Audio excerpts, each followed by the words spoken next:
Good morning, everyone. Today is Tuesday, December 14th, and we will start this meeting now. The first item on our agenda this morning is an interview with the county executive's appointment for the Development Ombudsman. We are joined this morning by Chief Administrative Officer, Mr. Rich Madalito, and of course, Mr. Lewis. I will ask a series of 7 questions, and then my colleagues will have an opportunity to ask questions themselves. But first, for an introduction, we'd first like to hear from Mr. Madalino. Thank you very much, Mr. President. It's so nice to see you and Councilmember Vice President Glass and all of you this morning. You will be introduced to 2 outstanding candidates today, Mr. Lewis for the Development Ombudsman and Dira Treadmans for our Division Chief in HHS. So hopefully you will find them both as exciting candidates as the county executive did, and people who will be great additions to the county staff for years to come. I've had the pleasure to know Mr. Lewis for many years now. For the last 16 years, he's been vice president of Johns Hopkins University. Before that, he was chief of staff to House Speaker Mike Bush, and previous to that, House Speaker Katz in the Maryland House of Delegates. Tom brings an amazing amount of experience with our state's premier private institution, Johns Hopkins University. He comes to us with development experience in counties across the state. So not only has he had experience in launching development projects in Montgomery County, being part of Montgomery County's efforts to launch our efforts to attract Amazon's H2Q, the Science Gateway, other Hopkins projects in Montgomery County, but as well as Hopkins projects around the state. He's received and built coalitions to get support and funding out of the state and federal governments, relationships with the National Institutes of Health, the Food and Drug Administration. When you think of someone who can be part of the county's economic development team with all of those connections, it's hard to find someone better for this position. So the county executive and I respectfully ask for your support to confirm Mr. Lewis later today so he can join us in this effort to continue to strengthen our county, especially our county's global center of excellence in biotechnology, and position us to be even more prosperous in the future. So with that, I'll turn it back to you. Thank you very much, Council President Albernos. Thank you very much, Mr. Madalino, and I'm a Johns Hopkins alum, so welcome, Mr. Lewis. Went to grad school there. So we have 7 questions we're going to ask you this morning, and the first question is, tell us why you are interested in the role of Development Ombudsman. Well, thank you, Mr. Chairman, and congratulations on your election to the chairmanship. And thank you to all of the council members for the opportunity to interview for this position and to respond to your questions. I really appreciate it. I was very excited about this position as soon as I heard about the possibility. I've really spent my entire career working on increasingly more complex issues related to economic development. When I started with the legislature, I was a lawyer and was counsel to the Environmental Matters Committee, and then moved over to the counsel to the Economic Matters Committee in the House before moving on to the Speaker's office. And as you all may be aware, both Cass Taylor and Mike Bush were very, very interested in economic development. And really all aspects of it, of development. The thing that particularly interests me about this position is really the opportunities that Montgomery County has. There are unique properties and locations and really just outstanding assets to work with, which I know you all are aware of. But these opportunities really create economic development possibilities that are, smart growth and transit oriented and high tech, and just really the opportunity to build on a lot of what Montgomery County has done over the years in education, economic development, and transit, and so forth. So it really is exciting. I would just also mention, as Rich alluded to, I had the opportunity to work on the second round of the Montgomery County application to the Amazon HQ2 effort. In the first round, there were a number of proposals. Second round, it was narrowed down to Montgomery County and a few others around the country, including Northern Virginia. And on behalf of Johns Hopkins and President Ron Daniels, really was an effort to try to provide added oomph to the county in terms of very high level graduate programs to support the proposal. And at that time, I don't want to just focus only on White Flint, but White Flint is a big priority, and it was a focal point of the of that Amazon HQ2 proposal. And I just thought at that time that was a really outstanding opportunity to create a dynamic community, residential, high-tech business employment, and really help the county to stay at the forefront of biotech and other kinds of technology. So when I heard about this opportunity, I really very excited about the idea and really feel like it could build on a lot of what I've done at Johns Hopkins, but also at with the state in the Speaker's office for many years. So thank you. Thank you, Mr. Lewis. What experience do you have facilitating the approval and permitting process of commercial and residential development projects? So I would say, first of all, just to sort of set a frame of reference, economic development efforts are a team sport. They have to be a team effort. And in fact, the county has a great team that I'll be working with. I knew some of that team before I've gotten to know some additional members of that economic development team. I know Ben Wu well from his prior roles at the State Economic Development Department, and now he's at Montgomery County Economic Development Corporation. So it's a team sport. It requires a team effort, and I would say that my efforts in economic development, in terms of permitting and so forth, really revolve around what I had done at Johns Hopkins in large part. Some of the experiences I had in Speaker's office were useful, but Johns Hopkins, in addition to being the largest employer in the state of Maryland, is also a major development entity in the state. So I was at Johns Hopkins from 2005 to 2021, July 2021, and from, I would say, 2009 to 2019. For which I have the numbers, Johns Hopkins spent $3.9 billion on capital construction and renovation. So that's an average of $354 million a year during that time. And my job as Vice President of Government and Community Affairs was to work with the facilities team and work with the real estate team to go through the permit processes, to present either directly myself or my team members or with the Johns Hopkins architects and facilities experts for the plans, site schematics for buildings, and so forth. So to solve problems with developers, solve problems with permitting. And I would say from the most mundane to some fairly complex issues. Every time you need a walkway over the road between buildings in East Baltimore, there are special permits for that. And, as you can imagine, we had to do quite a few of those, but there's a wide range of permitting issues, and not just in Baltimore City, but also Baltimore County. And I can talk about that if you'd like a little more detail. One aspect that I think was particularly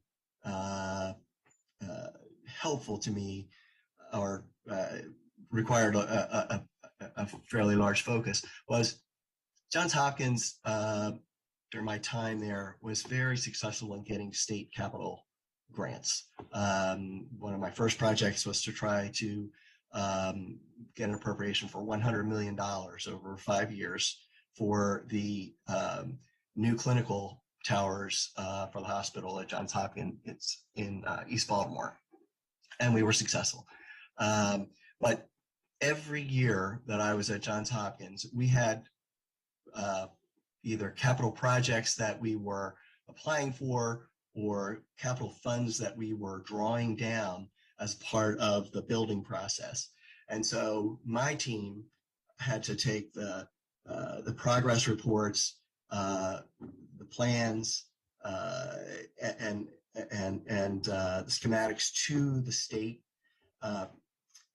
to basically get the drawdown approved. And those, it's fairly restrictive what the state allows for private entities to use for capital construction. I mean, actually, they have some fairly restrictive rules for even for state buildings.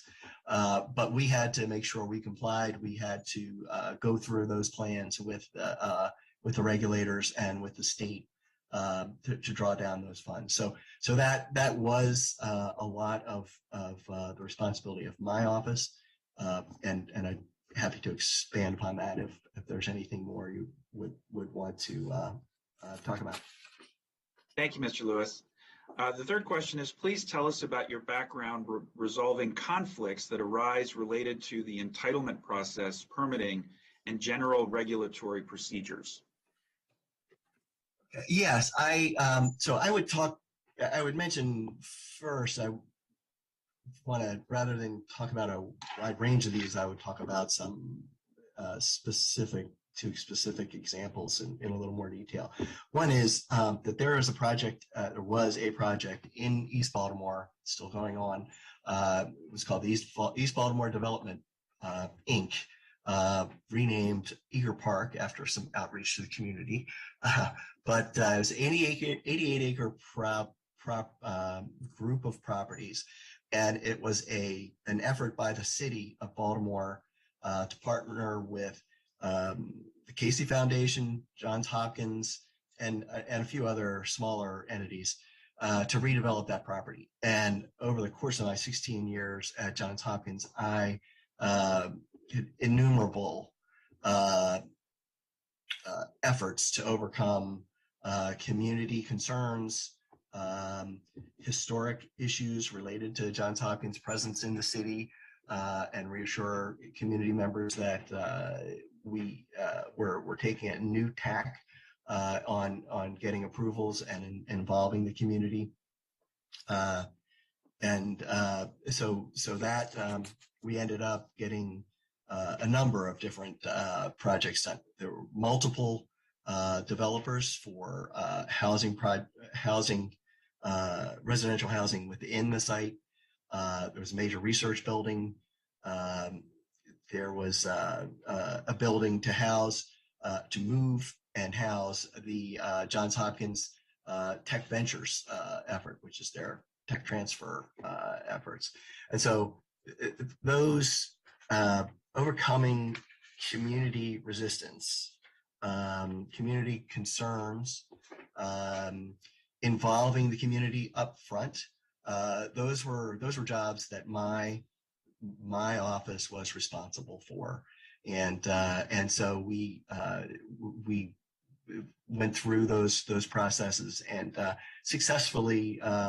I mean, the project is it's not 100% built out, but if you're coming down from New York or elsewhere to the north into Baltimore, you can look south to the left from the train just before you go into the tunnel, and you can see the redevelopment there, and there are a lot of there's a variety of residential housing, and really we overcame a lot of conflicts and issues in that process. I think I've maybe Yeah. I don't want to go on too long, but there are other projects I could mention if you would like. No, that's very helpful, Mr. Lewis. And we've got 4 questions left. If you can tighten up some of the Oh, responses so sure. we can get to questions from colleagues, we'd appreciate it. Yes. Busy day today. Yes. But you're doing a great job. Thank you. So the next question is, what do you see as the most important challenges you will be facing in your new role? Okay. I think number one is communications. Keep open lines, clear open line communication with the various parts of the county executives or the county executive, but also with the council members. I think that is the only way to really make certain that we're responding to what the community needs and wants, and to be able to reach out when there are either misunderstandings or desires to go in, to adjust direction, and so forth. So communication is really the highest. Another important challenge, though, is to basically bring together the very widely disparate groups that are involved in any large economic development project. And I mean, developers, chambers of commerce, the local chambers of commerce, the local Hispanic, African American chambers of commerce, community groups when they're affected, and so forth. I think bringing those groups together to work through issues to make progress is going to be the other major challenge. So, great. Question 5 sort of builds off of what you just said. So what experience do you have facilitating communication and coordination between public individuals, groups, businesses, various county and state agencies? Sure. So working with the state, I had the opportunity to work on development projects, bringing around the state, Democrats and Republicans together, and different parts of different regions of the state to support projects in major development projects in Western Maryland, in Cambridge on the Eastern Shore, various counties around the state, and certainly, and also Baltimore City. I would also, in terms of bringing business interests together, for the last almost 9 years, up until February or March of this year, I was on the board of the State Chamber of Commerce, which helped me to sort of broaden my perspective beyond really the university, higher ed, hospital, community, and get a better understanding of small business interests and other industries as well. So, thank you, Mr. Lewis. Last 2 questions. If appointed, how would you position this role to work on racial equity and social justice issues? So, this is a great question. They're all great questions, but this one in particular is critical, and it's critical to involve and have a focus on racial equity in economic development in this country at this point in time, and it's long overdue. I would say I have had a significant amount of experience in trying to draw in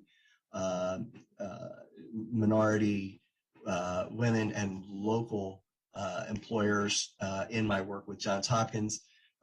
Fortunately, we had a leadership group that was sympathetic in both the university and the health system, and developed a number of requirements for inclusion of minorities, women, and local businesses.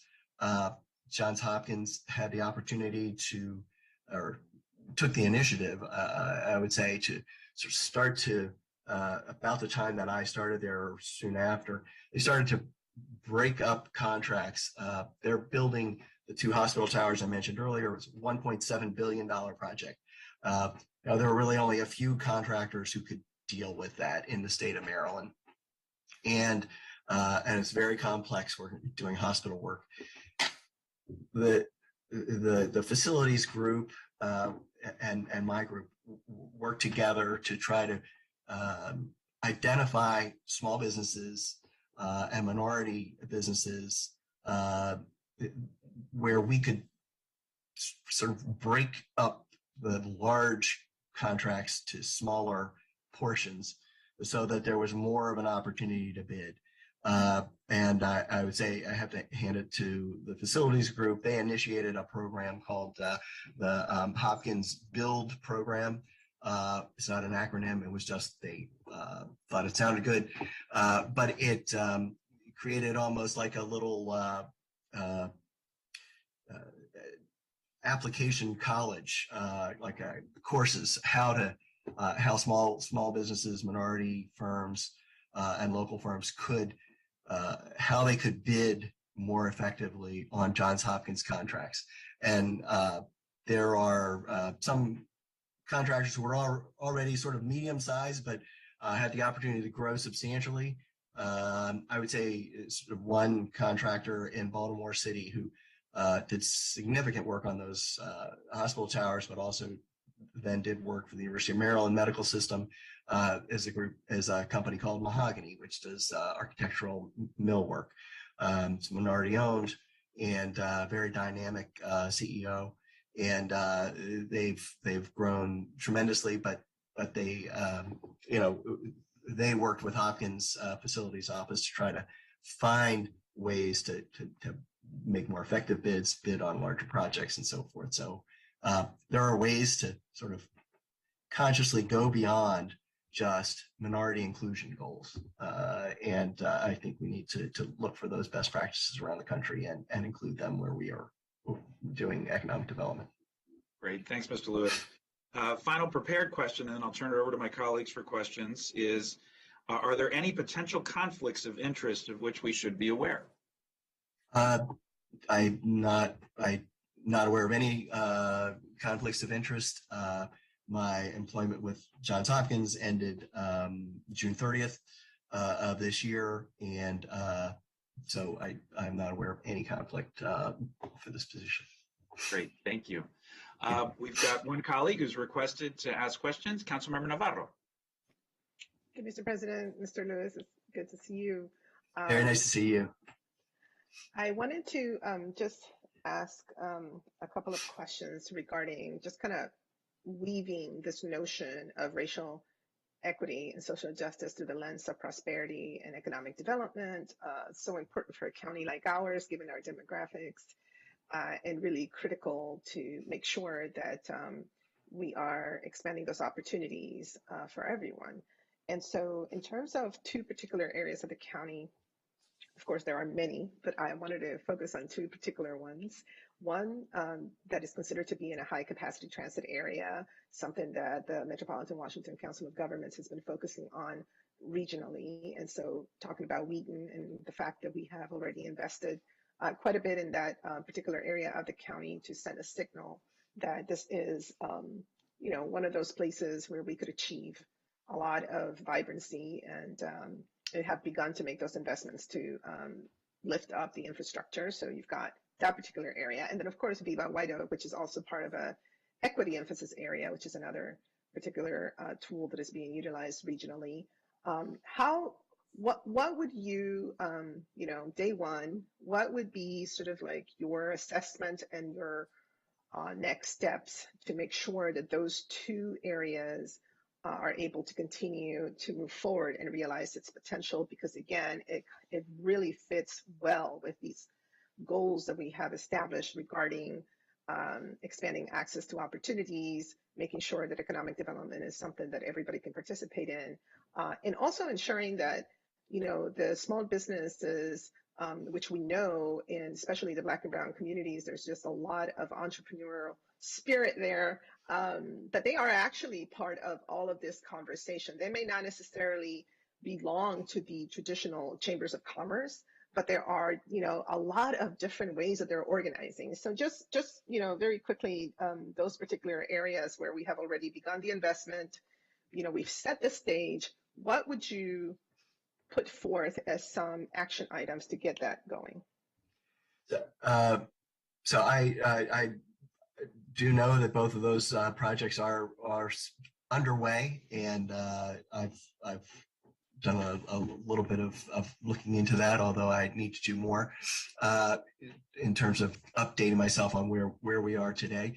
But I think from day one, I would want to reach out to the local chambers of commerce. And also, I had in mind as a sort of a first step, first 30 days steps in this position to reach out to each of the county council offices to I don't necessarily need to take up each of the time of each of you, but perhaps even for your staff to sort of connect me to those individuals in the community who you're aware of, who are interested and involved or want to get involved, who I could reach out to and get a better sense of what their perspective is on those two projects in particular. White Oak is one that I know has it has enormous potential and is fairly large.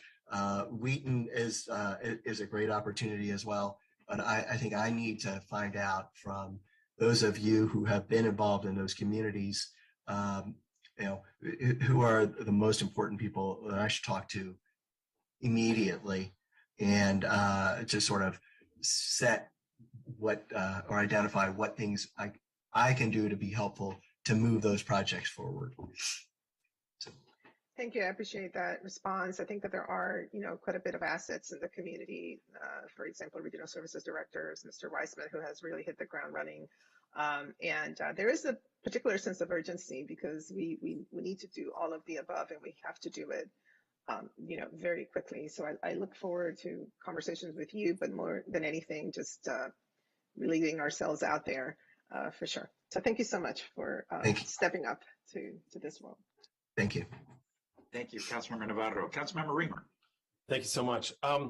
This position was created some number of years ago to shepherd projects and be a point of contact for big projects that need to move through the county process. So can you talk about your experience with the planning department through the development process, DPS and others? And what projects do you think you would be working to shepherd, in the near future? So I would say, just in terms of the projects that I would be looking to, White Oak, White Flint, I think also. What project in White Flint are you referring to? So the county has already done a significant amount of coordinating with WMATA on the property that WMATA owns and controls there. And so that would be an area to look at. Lake Forest Mall, the Lake Forest Mall property is also one where I know local officials there have already begun a planning process. That's another area where there's an opportunity for the county, and I think a need to move forward fairly quickly. The other part of your question in terms of process, I would be working with those regional directors and with the interested developer groups to try to identify any holdups or problems with the processes and try to resolve those. But it would not be something that I do alone. It would be something that we would work as a team to address those issues, to try to move those programs forward. And I would add Wheaton to that list as an addendum with after Councilwoman Navarro's comment. Okay, thank you. You've got a terrific resume. There's no question. I mean, you would bring great experience to any economic development type role. The development ombudsman was created from private sector appeals to help coordinate and deliver major projects in the county that need support, like the private sector development in White Flint. So I think we have to consider whether it's an appropriate application of the development ombudsman job to a more generalized set of economic development agenda items, Yeah. which is what I am hearing very clearly from the executive branch. But I do want to thank you for everything, and we don't need to belabor it, but you've had a marvelous career, and we're grateful that you would offer to serve here. So thank you. Thank you. And if I was too narrow in my comments, I would say I have had a long working relationship and interactions with Steve Silverman, who does a lot of work in the county, and particularly in those areas, and works with some of the developers in that area. And so I would reach out to some of those contacts that I have to sort of help me identify what they see as concerns and holdups too. So thank you very much for that comment. Thank you. We have two more council members that have requested to speak. First, Councilmember Hucker, and then Councilmember Katz. Hey, Tom, so great to see you. Councilman, Very glad former you're delegate, great to see you too. Thank you. Been a long time since I been coming in to lobby you, so it's great to see you in this role, and very, very grateful that you're willing to put your shoulders to the wheel to help our county out, because we need it. We could use your talents. Just two quick questions. I appreciate all your answers. One, very glad to hear about your interest in White Flint and in Wheaton, especially. Glad to hear you say that White Oak has enormous potential. White Oak's a top priority for the county and has been for several years. I'm not sure if you would have followed this, but unfortunately, the county exec made some very strong statements against the potential of that project in the paper of record for the business community and investors not that long ago. And since I represent that area, my constituents went ballistic, since they've been promised a lot of popular smart growth and housing and business development there. And we've had to issue a county council letter confirming our priority that this county puts in the White Oak development. So anyway, I'm really glad to hear you say that you believe it has a lot of potential. I hope you'll continue to share that point of view throughout the administration, because we've been waiting a very, very long time. And to the question that you had about racial equity and social justice, folks all over the East County feel like we've been left behind for many years, and that White Oak is a great hope, hope that we all hold to bring lots of jobs and resources to the county, in high wage ones near FDA. So I look forward to, I don't want to belabor things now, but really look forward to elaborating with you on that. I also wanted to ask about, do you have more thoughts on White Oak? I don't know how much you've had a chance to look at it, but how you want to proceed there? No, I think I need to do more information gathering, but to the extent that I can identify resources, I think there's really a lot of new resources that are coming available soon. With federal recent actions. For sure. Also, the state is in a better fiscal position than they've been in a while. Yep. So there may be opportunities there that we haven't seen before. So, but I'm happy to look into it to see what I can do to move things forward. Talk to a lot of state officials about it. We'd love to follow up with you on the details. I also just wanted to ask you a little bit more about your experience with WMATA. And how you would envision executing a joint development agreement with WMATA and a marketing plan for redevelopment of WMATA properties. So that's a little more detail than I'm ready to get into right now. I think that I know the county has had a lot of discussions with WMATA, the county exec, and I need to find out more about what's possible. There are projects that they're doing elsewhere, WMATA, I mean, we to the extent that we can get some things moving in Montgomery County, that would be helpful. Absolutely. So I'll follow up with you on that as well. But yes, we have not just the potential joint development agreements with WMATA, but lots of projects that are popular in the community, unlike some projects, but projects that nobody's opposed to, that are aligned with our smart growth goals and our racial equity goals and our economic development goals and our climate goals for years, that have been stuck unnecessarily. And so I'm really glad that somebody with your skills and talent and experience is willing to apply yourself to them. And I really look forward to working with you. Thanks so much. Give my best to Vicki. Talk to you soon. Thank you. I will. Thank you, Councilmember Hargren. The last council member in the queue is Councilmember Katz. Thank you very much, Mr. President, and thank you, Mr. Lewis, for applying and for your answers. I look forward to voting for you. But I did want to make the one thought when you were talking about Lake Forest. Though Montgomery County needs to coordinate with with the city of Gaithersburg about Lake Forest is under the zoning authority of the city of Gaithersburg. And Lake Forest does have a lot of problems, and we all need to work together. And I think it would be a breath of fresh air when all the entities are working together. I mean, from ownership to governments. But I did want to caution that Montgomery County, unlike some other places, does have municipalities, a few, that have planning and zoning authority. So it's a coordination with them as well. And with that, I thank you for all your answers and look forward to the vote. Thank you, Mr. President. Thank you, Councilmember Katz. Well, thank you, Mr. Lewis. This position is obviously critically important, especially right now. We know you've got a little bit of a learning curve in terms of becoming more familiar with the players and stakeholders, but we trust that you'll be able to do that as quickly as possible. We're really counting on it. And just so you know, the action for this item is scheduled for later in our meeting where we will formally be voting.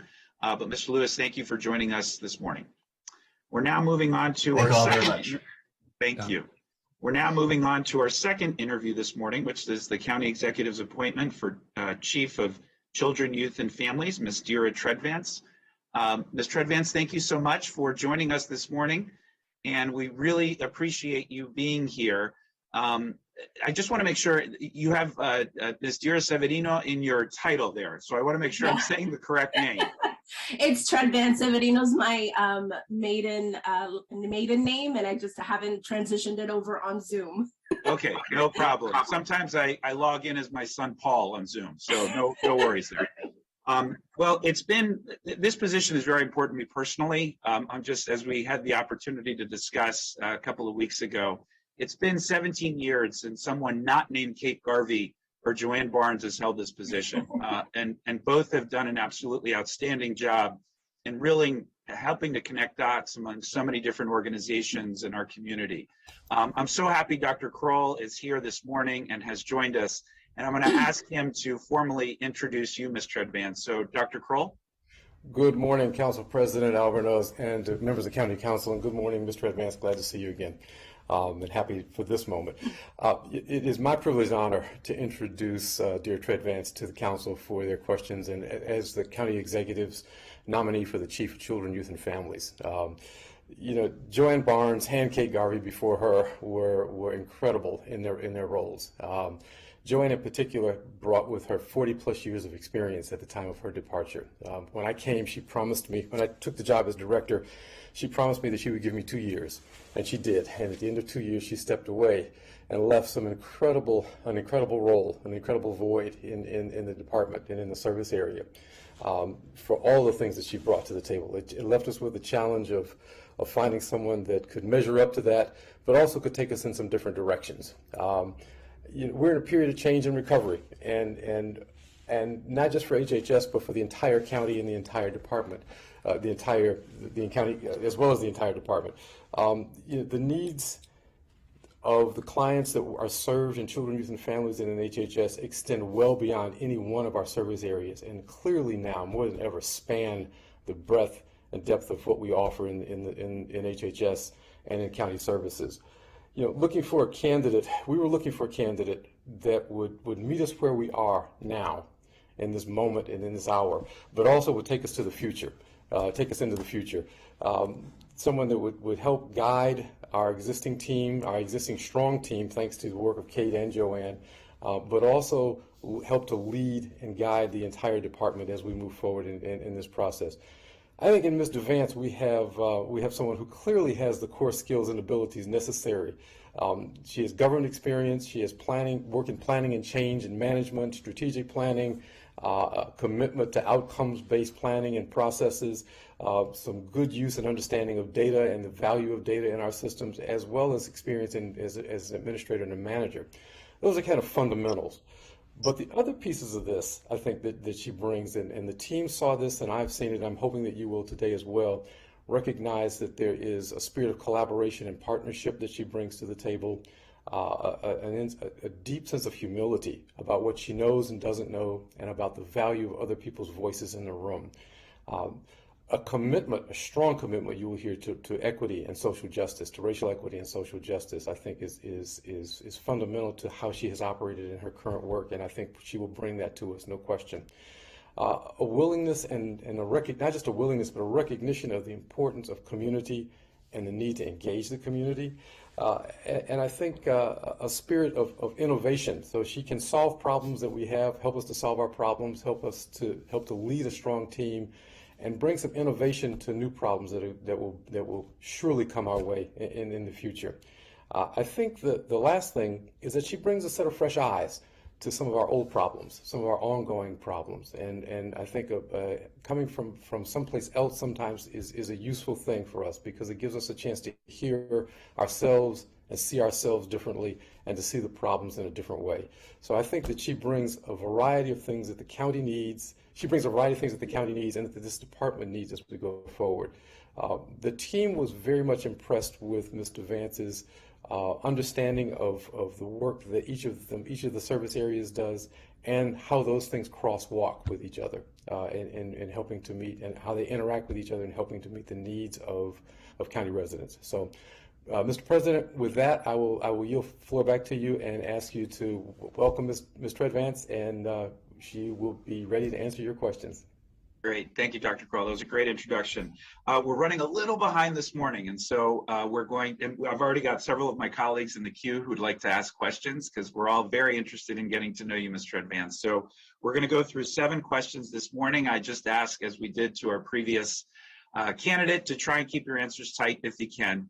And let me just say, I know that there are several members of your team that you will be inheriting soon who are especially appreciative of your connections to New York. So with that, tell us why you are interested in the role of Chief of Children, Youth, and Families. Absolutely. First and foremost, I just want to say thank you so much for your time. It is an honor and a privilege to be with you all this morning, and I humbly and gratefully thank you for your consideration for my candidacy for this role. To jump and dive right into the question, my personal mission as a public servant has always been to serve those who are most affected by social inequities and access of care issues. And at the core of this mission has always been a value for equity, for diversity, and community, which are values that beautifully align with the priorities of the Department of Health and Human Services and Montgomery County at large. It is my core belief that childhood is a pivotal and also vulnerable moment in life that sets the foundation for all subsequent life stages, and it deserves to be celebrated and protected at all costs. All children and families deserve the right to be seen and to be heard and to reside in a community that centers their needs. And in Montgomery County and the Department of Health and Human Services, I have found that. And the beautiful and diverse makeup of this community and the county's embrace for this diversity not only makes me feel comfortable as a Black Hispanic woman, but also as a mother who will be calling this place home. So with that said, I'm excited for the opportunity to serve in this role and to partner with the county, with council, with the department, and with leadership, and continue to collaborate and build off of the great just the great work that my predecessors have done in achieving the county's vision for an equitable and safe county. Great answer. Second question, what experience do you have planning and supervising activities implementing the core children, youth, and family service functions of assessment, policy development, education, and quality assurance? Yeah, thank you for that question. these four functions are truly critical in public health practice as a whole, as we strive to protect the quality of services that we provide to the communities, right? And throughout my career as a public health leader and servant, I have had the honor not only to just have been an active contributor in each of these domains, but also to mobilize teams to action across all of these areas. I won't give full examples of all of these, but I will start off by saying that, policy offers solutions and approaches to some of the challenges we face in the field, and allow us to move to a space of prevention and intervention. And most recently, during the throes of the pandemic, I have had the honor of being a principal contributor in the development of the reopening policies and protocols in New York City to ensure the safe reopening of schools for our children. Education, we know, forms the pathway to liberation. Access to knowledge and information is a crucial social determinant of health, whether this be by creating learning agendas for staff and teams and best practices around equity and the overall work that we do, but also providing public education and sharing the information that us as government and public servants have, ensuring that we're sharing that information and those resources with the community that we serve.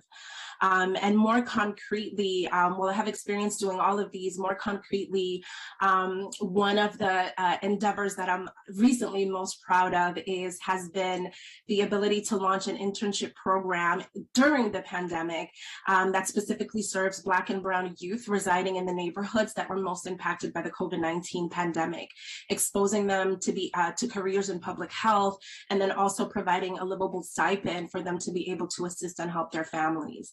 And while that might not seem like a huge endeavor, we received baseline funding through a partnership, again, to talk about the wonderful, the beauty of partnerships. We received baseline funding for $150,000 to continue this work, which might not seem like too much, but during the pandemic and a tight fiscal climate, it's a huge endeavor. And I'm most proud of that because it meant so much to the communities that we serve. And lastly, quality assurance is one of the ways we hold ourselves accountable to provide a high standard of care and services. It allows us to take different it takes different forms and different practices depending on the work that we do.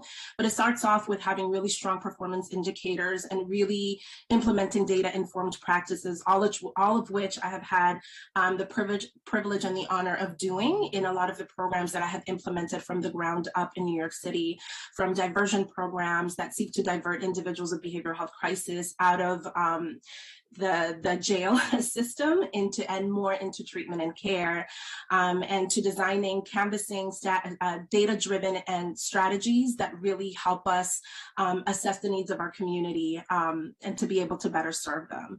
And again, lastly, assessments give us all, there are measuring tools.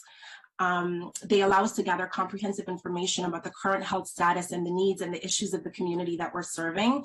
So assessments are critically important, both on the organizational level, from strategic planning and performance measures to the direct service level, which I have also had the great honor of implementing. Most recently, I have worked with our new family home visiting program to serve mothers in the shelter system and embedding in anxiety screening and depression screening tools that weren't part of our protocol before, but it was a critical assessment that, for us to be able to better serve the community. So I say all of that to say that these key functions in public health, these are key functions in public health. And I hope that my past experiences will be able to help and inform this team as we move forward and continue to make change. That's awesome. In a few moments, this council is going to move forward a universal basic income pilot, which falls very much in line with what you just talked about. Third question, please tell us about your background fostering partnerships with public and private agencies and your familiarity with organizations in Montgomery County. Yeah, thank you for that. Partnerships are everything. If there's anything this pandemic has done is that it has grounded me in that notion that we would not have been able to navigate these waters without the support of our community stakeholders. And I'm sure that remains true for Montgomery County. And because our stakeholders in our community, there are our pillars and also our credible messengers. So through strategic partnerships and collaborative relationships, I have had the honor of developing and leading programs that have resulted in systems-wide transformation change efforts that truly focus on dismantling the structural inequities that impact the health and well-being of our communities. Again, I'd like to mention the internship program that I recently helped launch. Small, it seems like a small endeavor in the grand scheme of the rest of my portfolio of work, but that truly is a testament to the power of partnerships. If it wasn't for me fostering a great relationship with another city agency, we would not have been able to receive that funding and truly be able to come up with something that was able to truly transform the trajectory and the lives of some of our adolescents and our young adults. So that's definitely speaks volumes to the power of partnerships. And being new to this role and navigating this new environment, I will most definitely lean in on the knowledge and expertise of all of the council members, which I look forward to meeting and building a relationship with you all, with the team at the Department of Health and Human Services, my predecessors, and under the guidance of Dr. Kroll. I look forward, I will lean in to you all and to your guidance to usher me into these pre-existing relationships and guide me as I work to build trust and continue to foster the essential partnerships that are existing in the county and also forge new ones. Thank you. You got a lot of fans here, want to see you succeed, so definitely lean in on us. Next question is, how will you holistically approach the needs of families? Yeah, that's a fantastic question. I think one of the most beautiful assets that I saw at the Department of Health and Human Services is its ability to serve not only the individual, but the whole family system, because they build off of each other, and there's a lot of interplay happening between individuals and the family system as a whole and the community at large. So building off of this strength, as the Chief of Children, Youth, and Family Services, I will approach this work with a grounding and understanding that each individual and family are unique and also have intersecting identities and needs. And I think that in order to meet these distinct needs, it's important to have strong individual and family-centered practices. You can't have one without the other. I also believe that it's of paramount importance, probably now more than ever, to have and apply an interdisciplinary lens that is rooted in cultural competence and trauma-informed approaches. And that means not only staying within my body of work, but also pulling in a lot of the resources and working collaboratively with all of the other disciplines and departments and divisions within the department who focus on different areas of needs for the population, because we need now more than ever an integrated approach, and we need more an interdisciplinary lens. How will we do this? I think one of the ways that we can approach this is really by applying a life course approach to this work is key to be able to effectively meet the needs, because as I said before, each life stage builds upon the other, and we need to look at the whole collection of them all, not just one independently. I could talk about this for days, but I'll just leave it at that. Thank you. Thank you. Again, a great answer.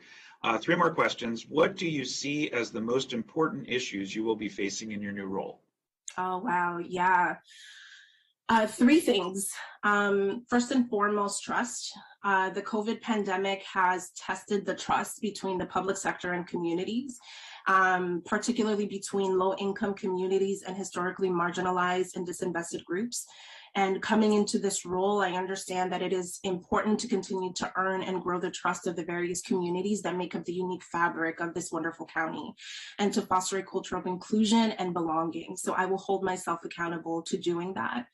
I also think recovery, we're all in a place of transitioning or trying to get to a place of recovery, or we are in the stages of recovery, because we need to shift our focus towards rebuilding and strengthening the existing services that have been fractured by the pandemic, that are also the center of the inner workings of our communities and the lives of each independent individual. And last but not least, I think one of the things that is important to focus on are parallel pandemics, that as we focus on recovery, it's imperative that we pay close attention to the other parallel pandemics that are taking place within our communities, some of the majority of which are pre-existing and have only been exacerbated by by the COVID-19 pandemic. And we know that there's a huge mental health crisis, particularly impacting our adolescents. We have food, housing, and insecurity. We know that substance use needs are on the rise. We have the highest rates of overdose deaths that we have had nationwide. And then there's also consideration for the long-term health impacts of COVID-19. So we need to be able to consider all of these. And all three of these, trust, recovery, and the parallel pandemics, have direct and indirect impacts on the lives and environments in which our children and youth grow up and develop. So those will be the three top areas that I would truly focus on in my role. Yeah, as I see it. Absolutely. Final two questions. Well, you've answered this in a variety of different ways, but here it's asked specifically. If appointed, how would you position this role to work on racial equity and social justice issues? Oh, that's my jam. Approaches to racial equity and social justice are most definitely not one size fits all. It's of paramount importance that as a chief of Children, Youth, and Family Services that I develop an understanding of the unique landscape of the county and of the various populations that make up this wonderful community. And that includes their aspirations, their concerns, and most definitely all of their needs. So I would need to get familiar with the landscape. And then also, it's also important that I gain knowledge and understanding of the past and current efforts that have not only taken place in the Department of Health and Human Services, but also in the county, overall across the county, towards advancing racial equity and social justice. So building from this foundation, I believe there are elements that are essential for racial equity and social justice work to not only be successful, but also to be sustainable over time. And three of those really focus on fostering interculturalism to build community and social cohesion. The county is a beautiful, diverse space. It's multicultural, it's diverse, it's rich in diversity, but interculturalism is truly the key for us to be able to build community cohesion and social cohesion overall. And also to ensure that there is a shared understanding of equity, not just in the Department of Health and Human Services, but across the staff that do that work, and also ensuring that we are messaging and sharing that understanding with the community so that we're all working off of the same foundation and understanding of equity. And last but not least, ensuring that we are partnering closely with communities to formulate clear and actionable equity goals. And as Chief of Children, Youth, and Family Services, I will work to ensure that my role and the work of the division continue to be grounded in all three of these areas. Awesome. Final prepared question. Are there any potential conflicts of interest of which we should be aware? No conflicts of interest that I know of at this time. Okay. Are you a Yankees fan or a Mets fan? Oh my God, neither. I think that's because Queens is my hometown, and I'm always a Queens girl, but I'll always root for the Mets. All right, got it. Good answer. All right, colleagues, we have 4 colleagues that are in the queue to ask questions. I think all of us would agree we could talk to Mr. Advance all day, maybe all weekend, but we don't have all day. So we have 4 colleagues that are in the queue. We have Councilmember Jawando, followed by Councilmember Rice, then Councilmember Navarro, and then Councilmember Friedson. Councilmember Jawando. Thank you, Mr. President. I think that's the first time I've said that, and so congrats again. Mr. Advance, thank you for your candidacy, and we already can tell you can solve problems on the fly because you changed your name in the middle of, or maybe our folks did it, but either way, I'm going to give you credit. Wonderful to be with you, and look forward to working with you more in this role. I want to thank Dr. Kroll for stepping out and bringing in a fresh face and someone who's got passion and you know, just my bias, a Queens girl. I married a Queens girl, so I'm very always excited. Just like in Coming to America, you know, you roll the map out. I'm going to find my Queens. But two questions for you. I loved your focus on your internship program. I know Councilmember Rice is going next. You know, I had the honor before I was on this council to set up and run Summer Rise, which is our largest summer jobs internship program that we've had in the county, which is still going on. And I think that is a huge deal. And so, you know, I'm really glad that you see that interconnectivity. But my question for you is connected to this interdisciplinary lens. You know, I'm really glad that you brought that up, because we're at a moment in time right now where our children, our family, and our youth are going through so much. And the root causes that we ignored pre-pandemic, as you said, have been exacerbated. And we're seeing the results of that in every arena, in fights at schools, and increased violence in our communities. And the rare step that was taken by our Surgeon General to declare mental health crisis for our young people a national emergency, right? You mentioned these things. And I'm glad they're going to be your focus, but could you just give me some specific, from your experience in New York with the criminal justice system, knowing that a lot of people are dealing with some of these behavioral and mental health challenges, what do you see as some key first step strategies to attack this at its core and get to these root causes and provide supports for these children, youth, and families that are going through all this trauma? Yeah, thank you so much for your question, Council Member. I think this is where I would lean in on Council and the team at the Department of Health and Human Services to really help curate and usher me into the community. I think I would need to meet with all of the key folks in Montgomery County, right? Because as I said before, equity is not a one size fits all.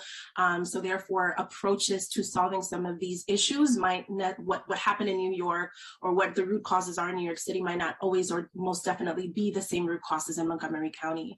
So it would take a lot of me first sitting down and listening before I move to a place of action, to really get to know, see the historical data, really do a huge deep dive into the data, and really get acclimated to the historical issues, sitting down with community members, sitting down with key partners, with organizations, sitting down with all of you, and really just listening and doing informational interviews to really get to know the inner workings of the community so that I can move to a space of action.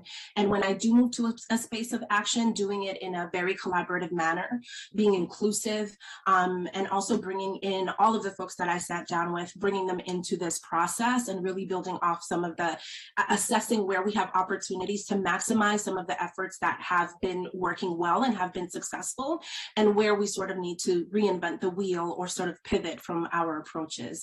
So I think for a while in the beginning, I will sit down and listen more than anything, because I have a lot of learning to do.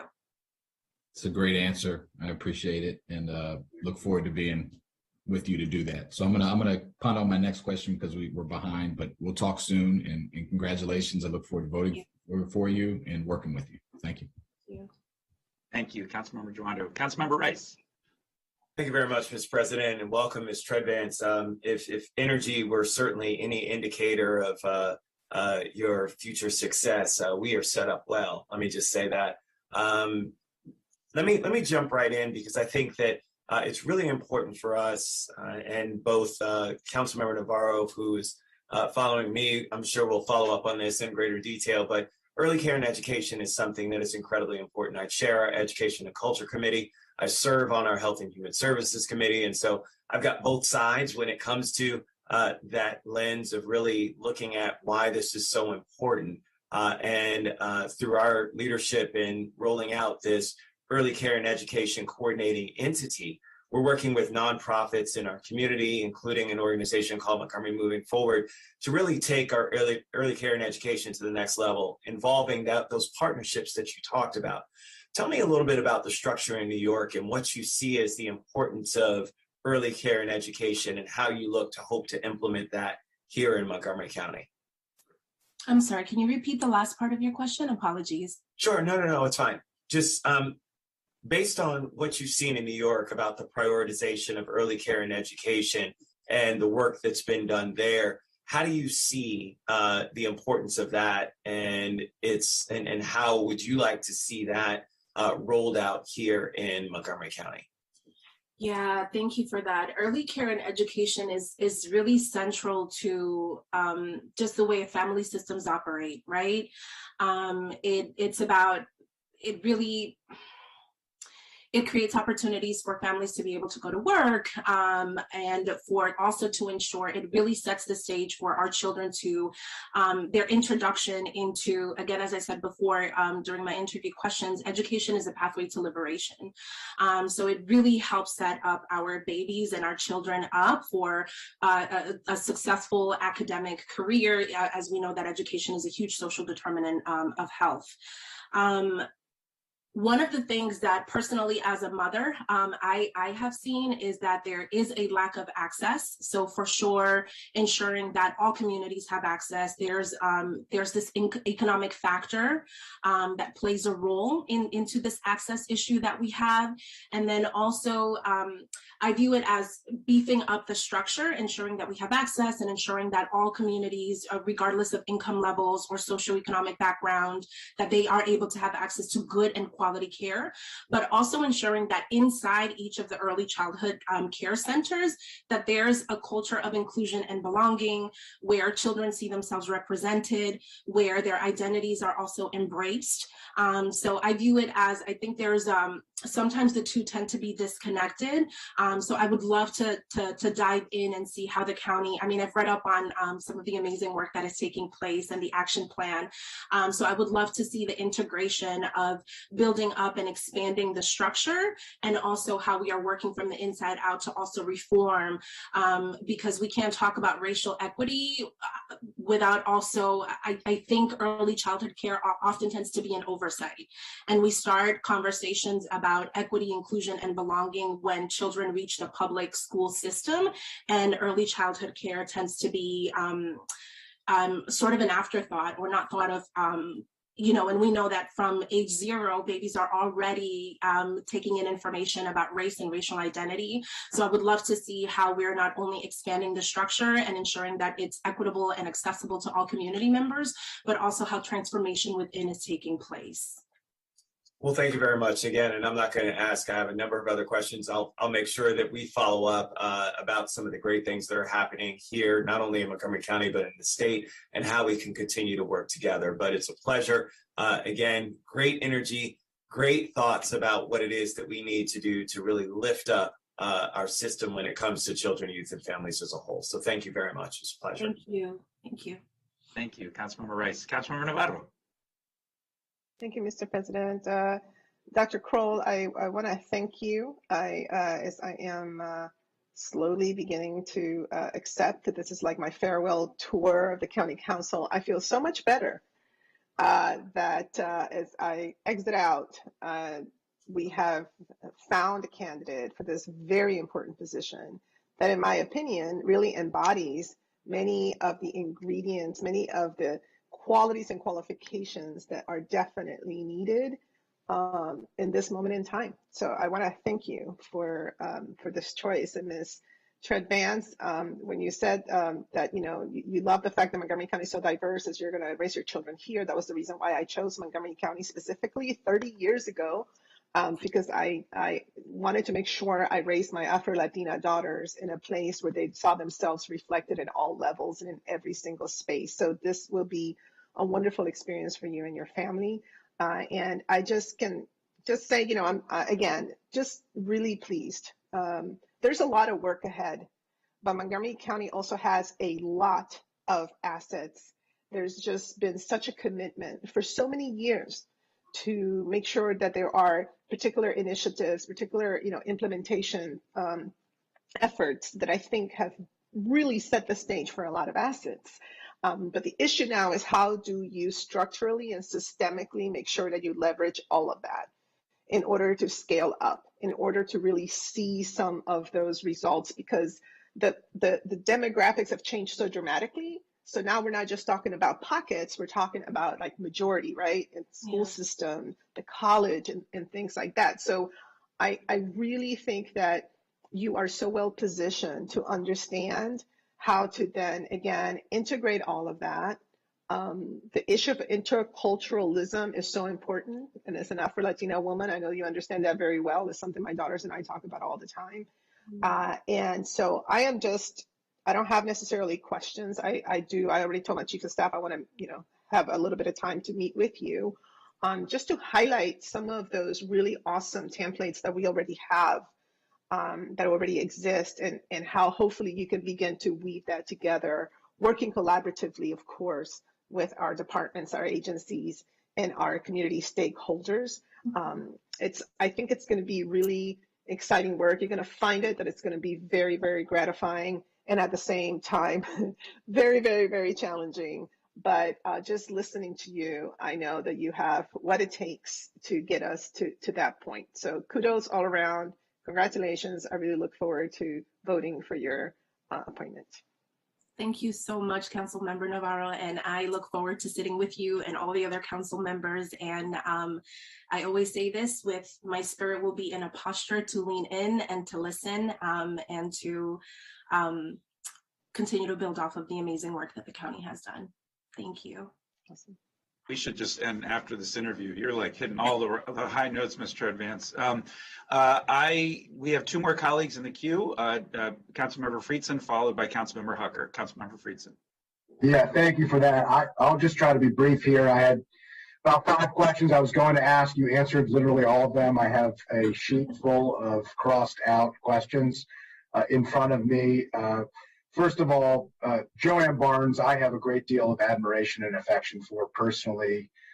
Council President Albornoz, Dr. Kroll, and I all served together with Joanne on the Collaboration Council for Children, Youth, and Families. And all of us in that capacity and a variety of other capacities been able to work with her. And when I heard that she was leaving, and this, my stomach dropped, and all of us had a great deal of concern, because she has been such an integral part of such an important role in the county for so long, and we all just have appreciated working with her.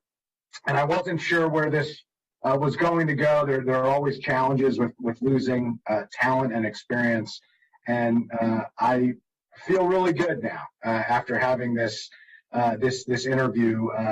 Honestly, I think this might be the best interview we've had since I've been on the council. The way that you've handled the questions, and to be somebody that we didn't know going in. Many of the candidates we have before us have been in county government for quite some time, or have been institutions in our community, and to come with a clean slate and to be able to perform so well is just incredibly admirable. I particularly appreciate the fact that you started with trust and accountability, and the 3 things that you would want to work on. I just think that is so important.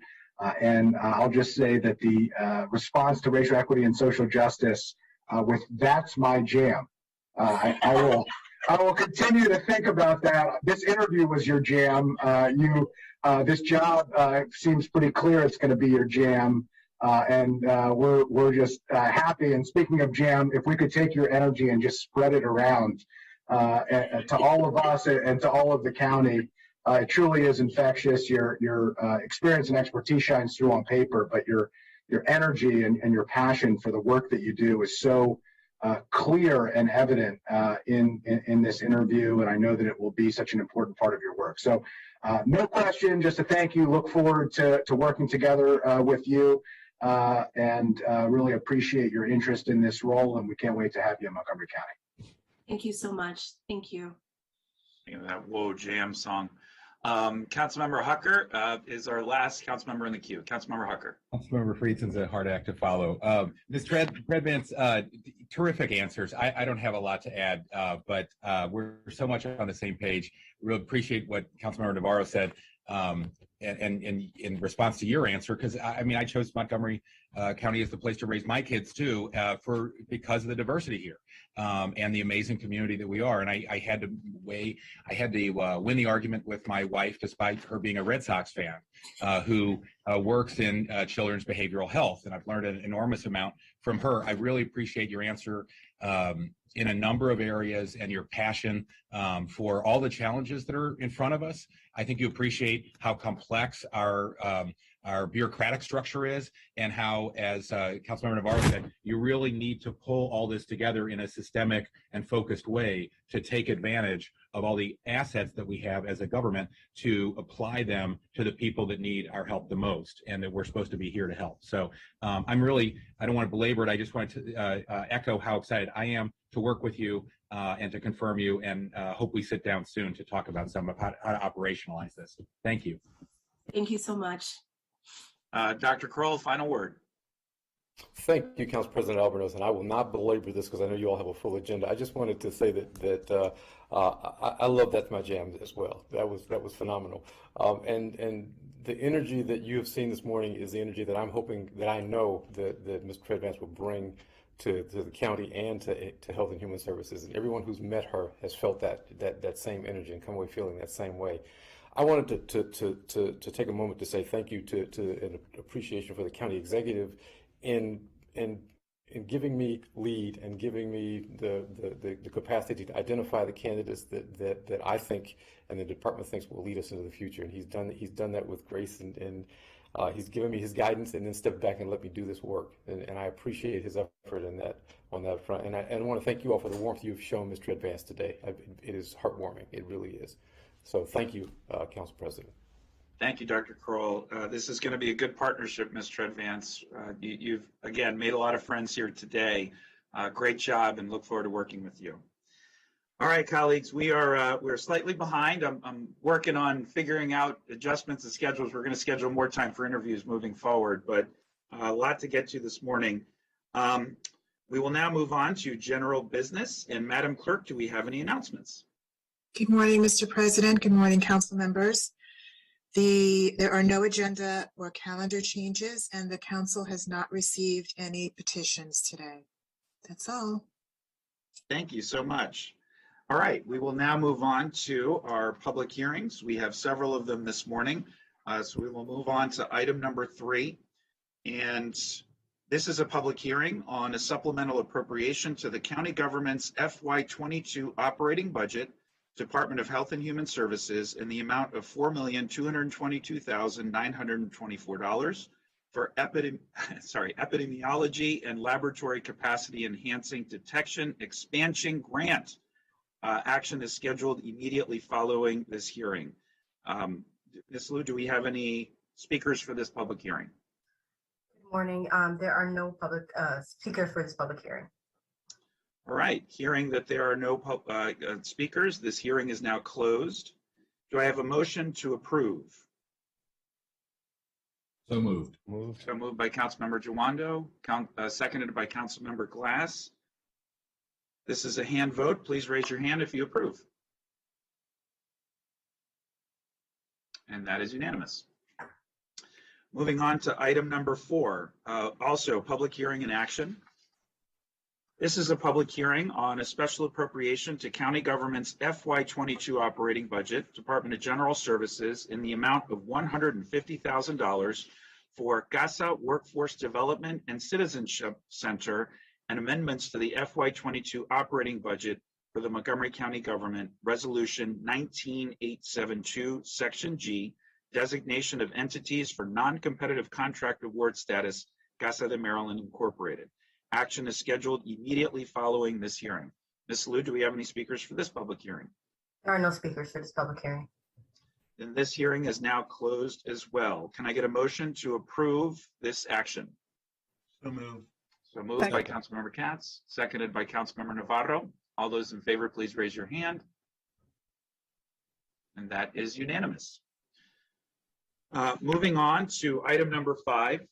This is a public hearing on the special appropriation to the county government's FY22 operating budget, again, Department of Health and Human Services, SAMHSA block grants for community mental health services, Restore to Strength, strengthening people and community mental health center in the amount of $4,999,994. Action is also scheduled immediately following this hearing. Ms. Liu, do we have any speakers for this public hearing? There are no speakers for this public hearing. This public hearing is then now closed. Can I get a motion to approve this action? So moved. So moved by Councilmember Reamer, seconded by Councilmember Navarro. All those in favor, please raise your hands. And that is once again unanimous. Moving on to item number 6. This is a public hearing on a special appropriation to the county government's FY22 operating budget. Again, Department of Health and Human Services, SAMHSA Crisis 2 Connection, expanding the care continuum into the community grant award in the amount of $1,915,270. Action is scheduled immediately following this hearing. Ms. Liu, do we have any speakers for this public hearing? No speakers for this public hearing. Then this public hearing is now closed. Can I get a motion to approve this action? So moved. Been moved by Councilmember Reamer, seconded by Councilmember Glass. All those in favor, please raise your hands. And that is once again unanimous. Moving on to item number 7, there's a correction here. This is also a public hearing in action. Special appropriation to the county government's FY22 operating budget, Office of the County Executive, in the amount of $231,000 for Purple Line Rail Project Business Grant Program, and amendment to the FY22 operating budget resolution 19872, Section G, fiscal year 2022, designation of entities for non-competitive contract award status, Latino Economic Development Corporation for Purple Line Light Rail Project Business Grant Program, again for $231,000. The source of funds is state aid. I understand that Councilmember Glass, you have a motion. Well, are there any public speakers for this public hearing? There are no speakers. Then this public hearing is now closed. Councilmember Glass, I understand you have a motion to amend this resolution. I do. Thank you, Mr. President. I would like to move that we amend Section G, which would designate the entities for the non-competitive contract award to provide these funds to small businesses along the Purple Line corridor. We have a motion. Do we have a second? Second. Second, Councilmember Reamer. Discussion. No discussion. All those in favor of the amendment, please raise your hands. That is unanimous. Can we get a motion then to approve the action with the amendment? So moved. So moved by Councilmember Glass, seconded by Councilmember Hucker. All those in favor, please raise your hands. That is once again unanimous. We move on to now item number 8. This is also a public hearing in action. This is a public hearing on a supplemental appropriation to Montgomery County Public Schools' FY22 operating budget in the amount of $2,721,577 for the summer school grant. Action is scheduled immediately following this hearing. Ms. Liu, are there any speakers for this public hearing? There are no speakers. Then this public hearing is now closed. Can I get a motion to accept this action? So moved. Second, moved by Councilmember Rice, seconded by Councilmember Jawando. All those in favor, please raise your hands. And that is once again unanimous. Moving on to item number 9, also public hearing in action. This is a public hearing on the supplemental appropriation to MCPS's FY22 operating budget in the amount of $1,205,690 for the school reopening grant. Action is scheduled immediately following this hearing. Ms. Liu, do we have any speakers for this public hearing? There are no speakers. And this public hearing is now closed. Can I get a motion to accept this action? So moved. And moved by Councilmember Rice. Second. Seconded by Councilmember Friedson. All those in favor, please raise your hand. And that is unanimous. Moving on to item number 10, public hearing in action. This is a public hearing on a supplemental appropriation to MCPS's FY22 operating budget in the amount of $251,233 for the Early Childhood High Quality Inclusion Policies and Practices Grant. Action is scheduled immediately following this hearing. Ms. Liu, are there any public speakers? There are no speakers. Okay, hearing that there are no speakers, this public hearing is now closed. Can I get a motion to move this action forward? So moved. So moved by Councilmember Rice, seconded by Councilmember Navarro. All those in favor, please raise your hands. That is unanimous as well. Moving on to item number 11. This is a public hearing on the special appropriation to the county government's FY22 operating budget, Department of Health and Human Services, in the amount of $1,016,026 to increase somatic and mental health services at Montgomery County Public Schools. Action is scheduled immediately following this hearing. Ms. Salou, are there any speakers? There are no speakers. Then this public hearing is now closed. Can I get a motion to move this action? So moved. So moved by Councilmember Friedson, Second. seconded by Councilmember Rice. All those in favor, please raise your hands. That is unanimous.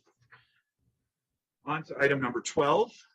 This is a public hearing on the special appropriation to Montgomery College's FY22 operating budget in the amount of $22,320,815 for the federal, state, and private grants and contract fund. Action is scheduled immediately following this hearing. Ms. Salou, are there any speakers? There are no speakers. Then this public hearing is now closed. Can I get a motion to accept, to move this action? So moved. So moved by Councilmember Rice, seconded by Councilmember Katz. All those in favor, please raise your hands. Once again, unanimous. All right, on to item number 13, also public hearing and action.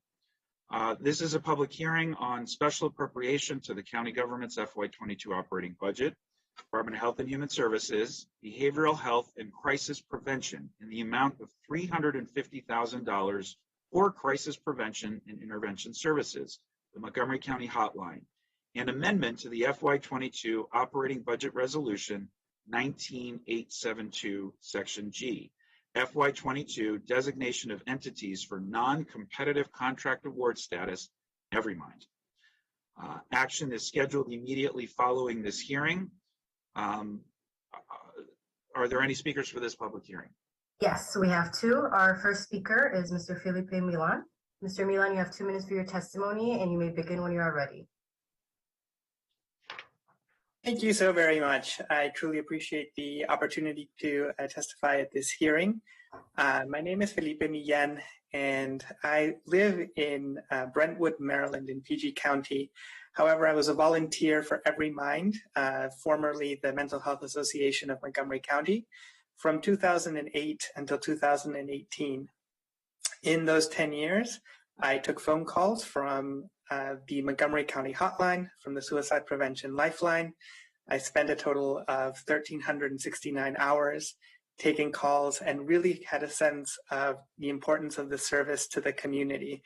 As our director liked to say, we are all maybe a recessive gene or a traumatic event just away from having some pretty serious thoughts that could go south very quickly, and from feeling like perhaps things are hopeless and there is nothing that we can do about that. And so having someone listen, having someone give us resources, having someone that is there to listen and to empower us is one of the greatest gifts that I think I was able to give as a volunteer.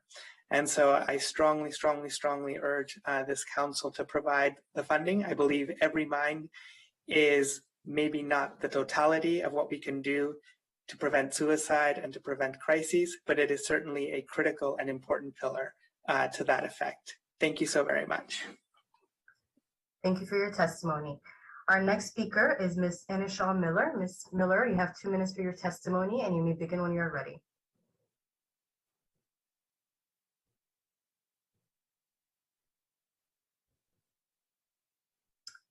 Is Ms. Miller with us? I don't believe so. Okay. Well, that wraps up our speakers for this public hearing, Mr. Council President.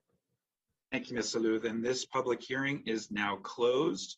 We have one council member who'd like to speak. We'll do that in the discussion section.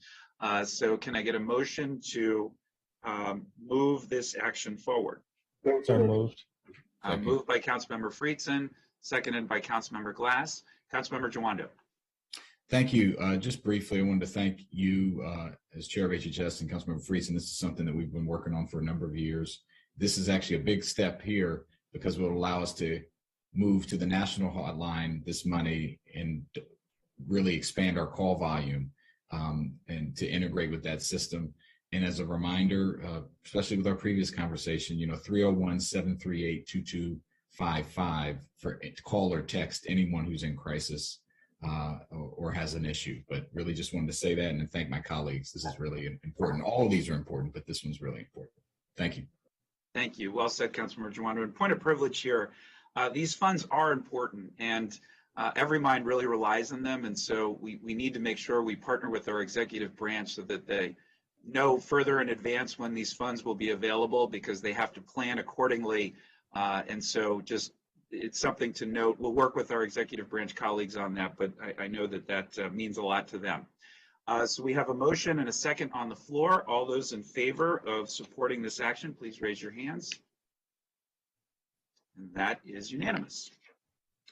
And our final public hearing this morning is a public hearing on expedited bill 4721, taxi cabs, age of vehicles, which would extend the age of vehicles allowed to provide taxi cab service in Montgomery County and generally amend the laws governing the licensing and regulation of taxi cabs.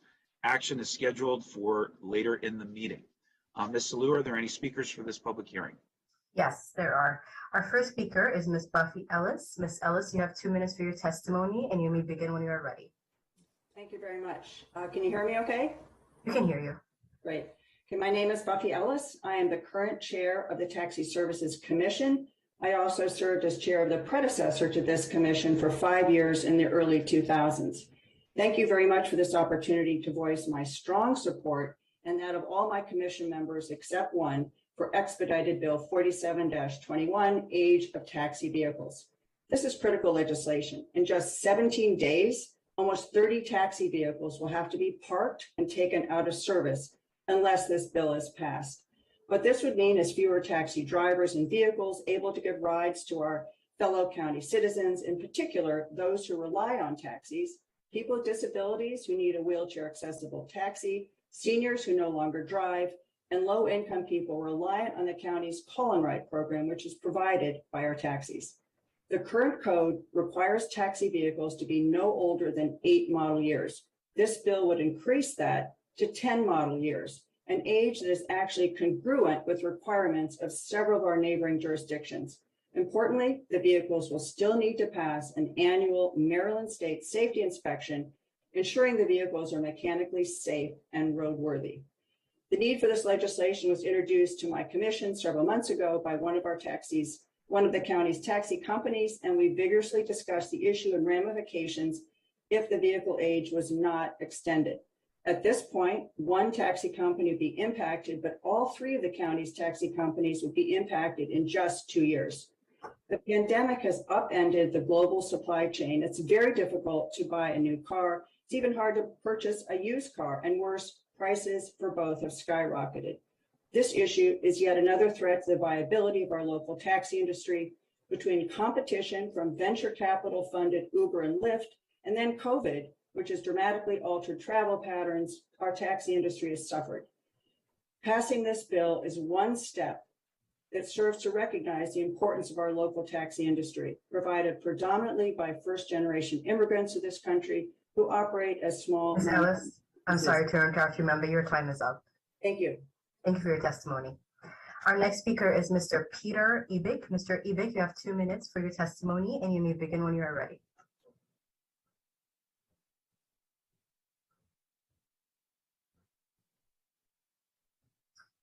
Is Mr. Ebig on with us? Yes, he is. He's currently. Yes, good morning.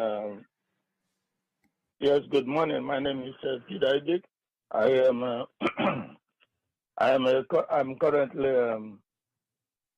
currently served in the taxi industry for 23 years now, and I lead, drove, and provided services to the community as Barwood, Regency, Action, Suncap companies as independent contractors at different times within the first 18 years of my service. I am now a part owner and president of a new taxi company in the county, Anytime Taxi. As independent contractor and customer to the taxi companies, the companies count on mine and other drivers' daily rental and or weekly fees for their income and profit. The mechanical and physical conditions of the vehicles, excuse me, do not really matter to the management so long the drivers meet their rental obligations. It does not really matter to the it does not really matter if the community gets served or not. After all, they are the drivers' customers. Ladies and gentlemen, this was one of the primary causes of the 2014 and 2015 drivers' agitations against the company. As for the matter in hand right now, I would suggest that Regency and Action, who initiated this bill, be required to provide written, legally binding agreement to have the vehicles in question repaired within a specified time period and to have the certificates of roadworthiness on the. Sorry to interrupt you, sir, but your time is up. Okay, thank you. Thank you for your testimony. Our next speaker is Mr. David Mohebi. Mr. Mohebi, you have 2 minutes for your testimony, and you may begin when you are ready.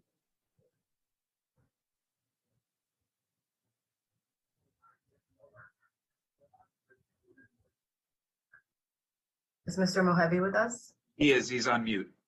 Oh. Good morning. Good morning. Good morning. My name is David Mohebi. I'm president of Barwood Taxi and Regency Taxi. I'm sure you're aware of the shortage of new and used vehicle in the market currently. Over the last 12 months, we have had real hard time finding replacement vehicle for our fleets.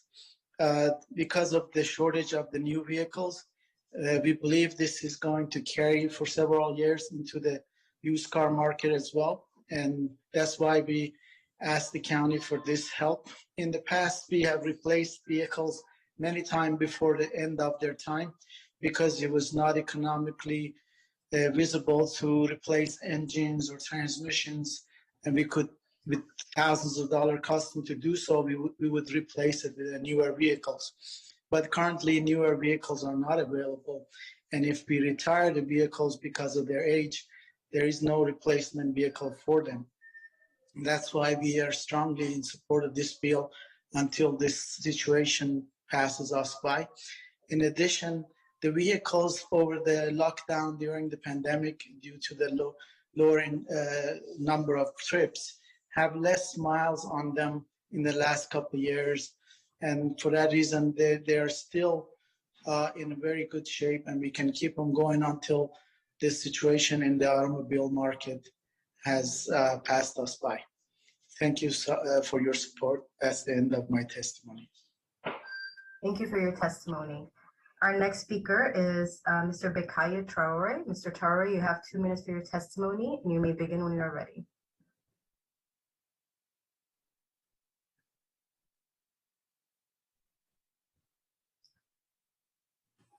Hello. Yes, we can hear you. Okay, my name is BK Traore. I am member of Taxi Commission.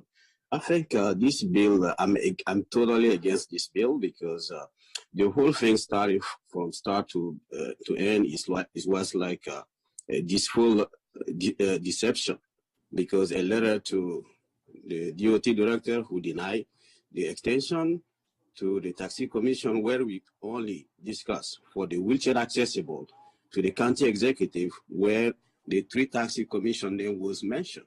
We, Anytime Taxi, we don't have no problem with those cars for 2013. It was discussed as a wheelchair accessible extension. That's normal. But for all 2013 cars, that was not part of the discussion. I'm against it because, for safety reasons, because those 11 cars that they mentioned on the bill was like fell on the emission test. That's for a reason, because people who drive those cars are the driver. So if you fell for emission, that means you put in danger those drivers who are driving those cars, not the cab owner. And then comparing also jurisdiction is another problem, because I thought that Montgomery County is set the standard for other county, but compared to Arlington, Fairfax, Alexandria, where they drive taxi on short distance compared to Montgomery County, where we drive a car for long distance and then extend it for 10 years is not the way to go. And then it put also the driver life in danger, because for pollution, for safety, so I'm totally against this thing. So we, anytime taxi, and then when the TSI money was voted on, the intention was to buy wheelchair accessible car. There are enough money for that. So we should look that way instead of looking at something that does not exist. So I'm against it. It's the wrong way to go. Thank you for your testimony. Our next speaker is Mr. Cosmin Cassian. Mr. Cassian, you have 2 minutes for your testimony, and you may begin when you are ready. Good morning. Everybody can hear me? We can hear you. Good morning. President Albornoz and member of Montgomery County Council. I'm here to support the Bill 4722 and extend the age of the vehicles from 8 years to 10 years. Consider the car market low inventory and prices. They went about 20 to 30% up. We're requesting your help and pass this bill. Our drivers are in deep pain and struggling to make a living, not being able to keep up with their house bills. Imagine yourself being able to purchase a vehicle that at this time it's about $40,000 to $50,000. So more than that, they have to cover the cost of the insurance, the gas repairs, vehicle repairs, and as well to renew the licenses. Recently, the Council of Government informed us that the order of 10 wheelchair accessible vehicles awarded to our company was voided by Chrysler, that is facing severe supply chain issues, and suddenly decided to discontinue the production of 2021 Chrysler Voyager. This award for 10 wheelchair accessible vehicles was made by the Council of Government on early 2020, and we've been expecting to receive these vehicles not later than Q4 of 2020. At this time, the prices and vehicles inventory remain uncertain, and based on the public statistic, the car market industry will suffer for another 4 to 5 years. Remember the fact that our vehicles are yearly state inspected and as well are passing a yearly cosmetic inspection conducted by Montgomery County Department of Transportation. We are pro this bill, and please consider our requests and extend the age of our vehicles from 8 years to 10 years. Thank you so much. That was my testimony. Thank you for your testimony. Thank you. And that wraps up our speakers for this public hearing, Mr. Council President. Thank you, Ms. Salou. This public hearing is now closed, and we will be taking action on this item later on in the agenda. So we now move on to item number 14, which is our fiscal plan and federal funding update. I want to thank Mr. Smith and Howard for preparing the packet. We are joined this morning, as we always are, when discussing this important subject, by Mr. Mike Coveyou, the Director of the Department of Finance, Ms. Jennifer Bryant, the Director of the Office of Management and Budget, Ms. Nancy Feldman with the Office of Finance, Mr. Josh Waters with OMB, Mr. David Platt, our Chief Economist in Finance, and Mr. Chris Mullen, our Budget Manager in OMB. I will now turn it over to Mr. Smith and Mr. Howard to walk us through this packet. Thank you, Mr. Smith. Thank you, Mr. President. As always, I want to acknowledge our collaborative effort with the executive staff on this. We've done a great job to update this information for the council. As noted, there's kind of two items in this. I'll go through the overview of the fiscal update, and Mr. Howard will talk about the federal funding update. We'll do that together and then turn it back over to you, Mr. President, for questions and comments from council members, given kind of the time constraints we have. Just real quick, since the council sees this once a year, it's a perennial favorite, but the fiscal plan provides a 6-year snapshot in time of the county's overall revenues and expenditures. And the county's fiscal policies are also included in the fiscal plan as terms of an overview of where those are at. The council does see the fiscal plan a couple times a year. It'll see it in March when Mr. Eldridge sends a recommended budget. They also see it again in June when the council approves a budget. And then finally, we see it in December, as we are today, to have the kind of one and only update before we see the recommended CIP and budget in 2022. So obviously between today and March, as I said, this is a snapshot in time. Between today and March, we will see likely refinement on both the revenues and expenditures as we get a better understanding of where the county's fiscal situation is for fiscal 22 and beyond.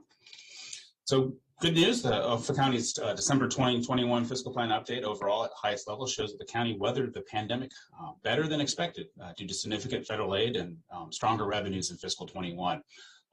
Obviously, the country and the county has rebounded more quickly from the COVID-19 recession than we expected in March of 2021 and obviously in March of 2020. As noted throughout the year and these months, obviously the recovery has been uneven, but nonetheless, overall, the county has weathered it better than expected. As I'll note later, there are still some fiscal pressures we want to keep an eye on. So even though this is good news, we don't want to like rest on our laurels. We definitely want to keep an eye on these fiscal pressures as we move into the fiscal 23 budget. And also, as the council considers this good news, the county's fiscal policies and resolution 19753, which the council updated earlier this year through the efforts of Ms. Navarro and the GO committee, already provides an approach for the county to consider the best way to maintain its fiscal strength with its investments for these one-time resources. In terms of the fiscal 22 picture, which is what I'll spend most of my time focusing on, the revenues have been revised to up. They've increased compared to where the council approved the budget in May of 2021. Currently, we are estimating about $71 million more in tax revenues. This is primarily from the excise taxes for energy taxes, recordation taxes, and transfer taxes. Property taxes are slightly up, but income taxes have been revised slightly downward based on the current distributions from the state. In addition, the other revenues, which include intergovernmental aid, fees, fines, and a host of other revenues that are not taxes, these have been revised down slightly by about $30 million. The two reasons for this is due to OMB's update on the fair holiday for ride-on, which is about a $12 million reduction, is estimated to go through June, as well as removing the FEMA reimbursements that we have not yet received from the budget, which is about $19 million. While this reduction lowers revenues in the fiscal 22 picture, it more accurately portrays the FEMA reimbursements as one-time resources that will accrue to reserves once we get them, and not a resource expectation to fund current expenditures. Like last year during the pandemic, OMB has done a Q1 analysis, very high level of current expenditures for the county government. Currently, they're expecting expenditures in the county government to be over about $84 million from the approved budget. And as noted in OMB's memo, this is primarily due to the pandemic response as it's ongoing, the pandemic response and recovery. In addition, OMB has also included about $38 million in new expenditures based on appropriations the council has approved since the approved budget in May, as well as appropriations before the council with the expectation that those will add to the expenditures for fiscal 22. As I'll note in a minute, these additional and new expenditures exceed the estimated revenues, even with the revenue increase from taxes, but the county will likely need to use reserves to fund these increase in expenditures. But again, the good news as we move on to the fiscal policies is that the county ended reserves in fiscal 21 greater than the policy level of 10%. So that is not only great news, we've achieved the goal that the council set out many years ago, and it also sets the council up and the county up in good fiscal condition to move into fiscal 23. The reason for the reserves ending higher in fiscal 21 primarily was due to higher revenues in fiscal 21. As I noted, currently the fiscal plan shows that the county will use about $59 million of reserves in 22 to cover the additional and new expenditures, and this equals to about 10%. This equals about 10% of the total reserves the county has on hand right now. And based on the current estimates in fiscal 22, the county is still expected to end fiscal 22 with reserves above the policy level at 10.6%. Other fiscal policies included in the fiscal plan update are PAYGO. Currently, the council approved a 50% reduction in fiscal 22 for PAYGO. Is still included in there, but fiscal 23 shows all of the fiscal policies being fully funded for PAYGO, OPEB, and reserves. Again, the council should achieve those given the current estimates, but we will get more information with the March budget Finally, I'll just move on to a few of the fiscal pressures as we noted in the overview. These are important to note because they will continue to play out and we will have more information as we move into the fiscal 23 budget. First, obviously, the pandemic is ongoing. It has been ongoing for many months, and the county has used a lot of its federal funding to respond and for response and recovery. Clearly, the federal funding will run out eventually, and should the county need to continue to respond to the pandemic, it will rely on its own resources to do so. And so that may create additional fiscal pressures as the federal funding unwinds. The second fiscal pressure that council staff noted was inflation. This has been a topic of the news a lot, but nonetheless, the council did see through the MCPS construction budget that inflation has impacted prices on their CIP. It's hard to know how that will impact the county's CIP and operating budget, but it is likely to place some pressure, and it's unknown right now whether the county's additional revenues will cover the increase in costs. And then finally, just a note on the county's revenues, and especially the tax revenues. There was a sharp recovery that we saw, especially in fiscal 21, but finance does not estimate that recovery and that curve will continue indefinitely, as it never does coming out of a recession. So as our revenues plateau or continue to grow more normally, that will place fiscal pressures as we do not have additional resources beyond kind of what we will normally get. And then finally, there are fiscal items that are not included in this update, including the fair holiday for ride-on, should the council decide to continue that in fiscal 23, as well as the allocation assumed in Bill 4421. Both would reduce revenues that are not included in this fiscal update.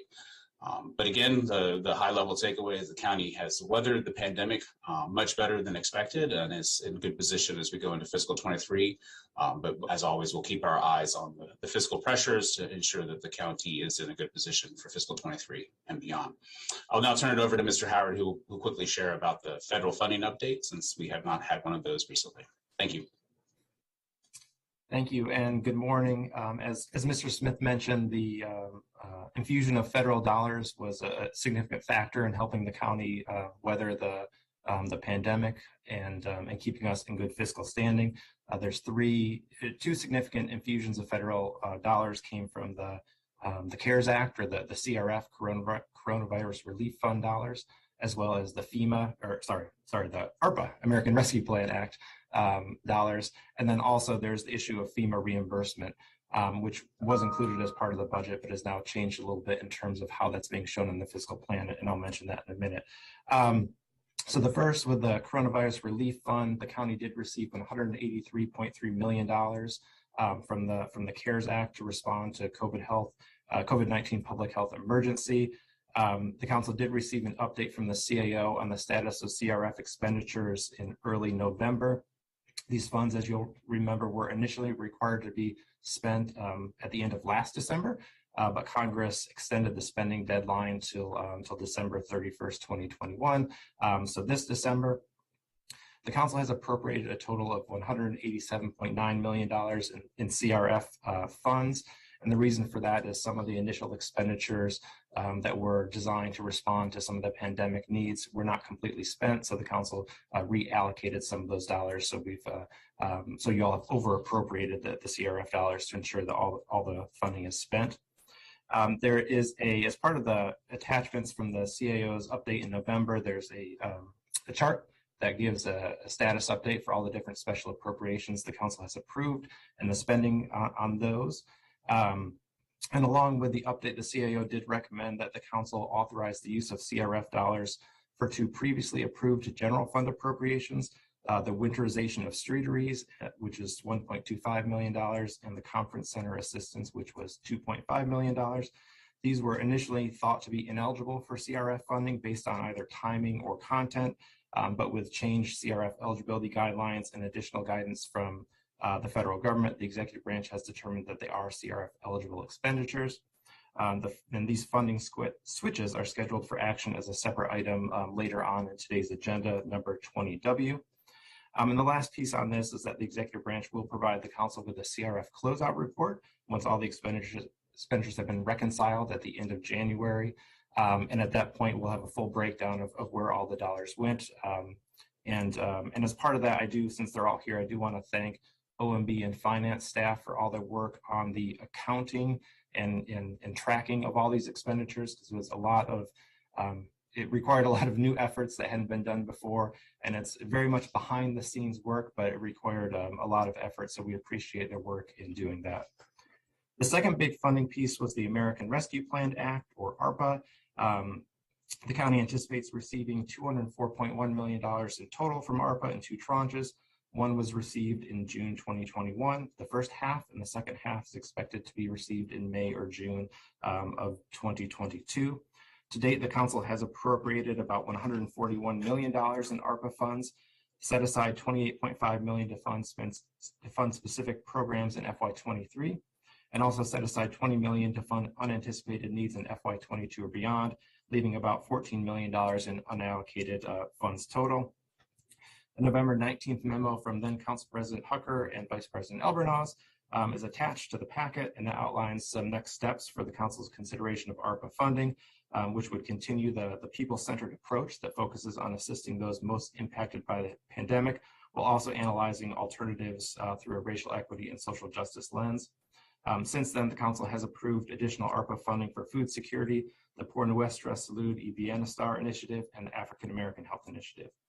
And the next step under this approach is that the council staff would work with executive branch staff and county partners to develop funding options within 7 broad priority areas, which are listed in the staff report, and to ensure that different options meet ARPA eligibility requirements and also align with the racial equity and social justice goals set out by the council for review of these types of expenditures.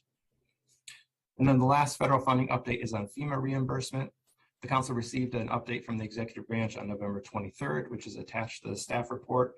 To date, the county has received about $36.2 million in FEMA reimbursements. 31.8 million of this was in FY21 and 4.4 million is in FY22. And the county has identified approximately $66 million of potential future submissions that they plan to submit to FEMA. Recently, the president extended the FEMA reimbursement eligibility deadline through April 2021. So with that, is likely that the total submissions from the county will exceed that $66 million total.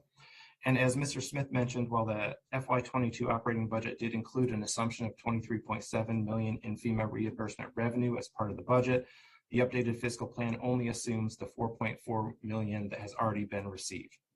So as a result, any additional FEMA reimbursements received in FY22 will accrue to the general fund reserve as one-time revenues per the county's fiscal policies. And with that, I will turn it back over to you, Mr. President, for any questions and discussion. Thank you. Thank you. We've got a few colleagues that are in the queue. I'm going to make a couple of comments really quickly here. So when I was the department head from 2007 through 2010 in the middle of the recession, and we had to go through those horrible budgets, I kept thinking to myself, like, how cool would it have been to be the department director 3 years prior to that, when we had all this revenue and things looked great. So here we are. Thanks to the investments of our federal partners, we're in a much better position than we thought we would be. But we have to take the lessons learned of the past and not repeat some of the same mistakes, and show fiscal responsibility, which I mentioned in my acceptance speech as council president, and got a heart emoji from my former boss, because we really do need to be cautious as we navigate these waters. And I want to really acknowledge Councilmember Navarro as chair of the Government Operations Committee, who has weathered the storm from all sides, and whose leadership in ensuring that we had a same service budget 2 years ago put us in the position in many ways that we are now to really maximize efforts, in addition to being able to leverage the federal resources. So I really appreciate Chair Navarro's steadfast leadership, and I always hear fiscal responsibility in my ear when I work with her, because she's, again, seen all of it. The AAA bond rating is so critical to everything that we do, and it's connected to everything that we do. And so we have to stay the course in ensuring that we address the myriad of social service needs in our community, enhance economic development, deal with infrastructure, take care of our vulnerable populations, but also know that the checks we write now have to be cashed later. So thank you very much for this presentation. A couple of my colleagues are in the queue. I will turn it now over to Chair Navarro to make some comments, followed by Councilmember Friedson. Chair Navarro.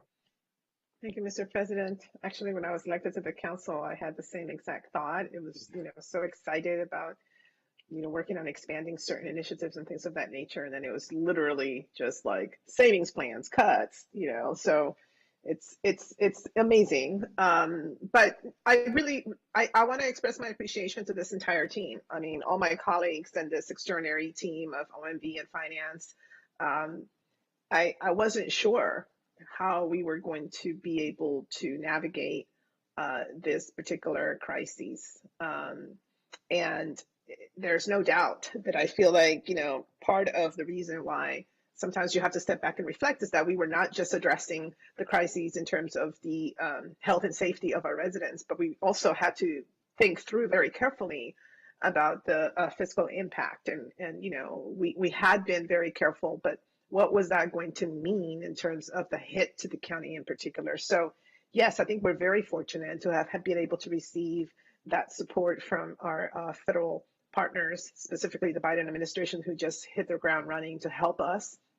And but I feel like this morning, like those two interviews were so symbolic because we were talking about development, right? Economic development through redevelopment in certain areas of the county. And then we were also talking about youth, families, and, children, youth, and families and what that meant. And I think those themes are definitely important to keep in mind, as well as capitalizing on what we have already invested and really being true to scaling up those best practices, which might mean that we may have to not, to do away with some of these kinds of service delivery models that no longer serve us. I think this is in many ways a moment to readjust and to realign and to think through how this pandemic has shifted so many things permanently.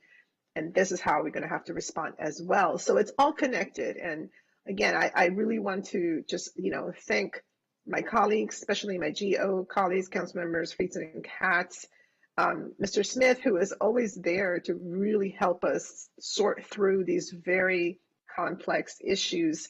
And also for us to not be complacent. Even what, the story, what we're hearing from the state in terms of the surplus, we can't, allow ourselves to be lulled into some sense of complacency because this is very much driven by those federal dollars. And so we have got to stay the course, and we need to continue to respect this notion of fiscal responsibility while we work to expand our tax base so we can have the revenues to invest in our most vulnerable, which these issues have been exacerbated more than ever. So again, I don't have any particular, questions. I know we're going to continue to work through our fiscal policies. We will continue to monitor how we're doing. But I think it's important once in a while, outside of the crisis moment, to step back and say, we actually did pretty well in terms of what we were facing, and the response. I think in collaboration with everyone, I think did set us up to at least be able to continue to be here, standing still, and ready to tackle the issues. Thank you, Mr. President. Thank you, Chair Navarro. Councilmember Friedson. Thank you. Echoing your comments, thank you to Chair Navarro for her leadership on these issues. And thank you to your old boss, Council President, for his leadership. I do think that the situation that we're in is a lot better than it would have been, but for the fiscal policies that were put in place at the depths of the recession, and really allowed us to have additional financial flexibility that we otherwise might not have had to meet this moment and to be able to weather the storm and meet the moments that follow. And thank you as well to all of the executive staff. This has not been an easy time to be in public budgeting and revenue estimating. So I really appreciate all of your hard work and how you have tried to manage through this crisis for all of us. It's great news that we are in much better position than we otherwise would have been. Certainly the support of the federal government has been tremendous and has really provided us with a massive cushion and has allowed us to invest in our community and in residents who really need it. I will just note the fiscal responsibility piece that I appreciate we're talking about here. It's much easier to put in place the types of discipline decisions when things are tough. It's much harder to put in those places and stay committed to those policies when things are going pretty well from a fiscal standpoint. And so I think now it's more important than ever that we make the disciplined decisions to make sure that we're not putting ourselves in a tough spot as we move forward. We're being really thoughtful about the fortunate position that we're lucky enough to be in.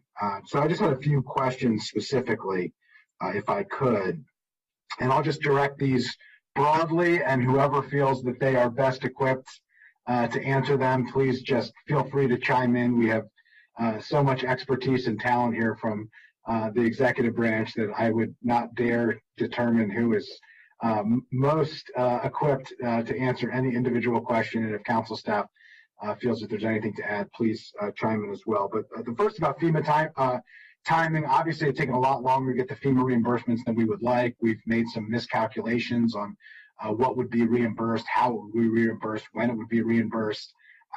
I'm not here to criticize or to look back on how we got here, but it does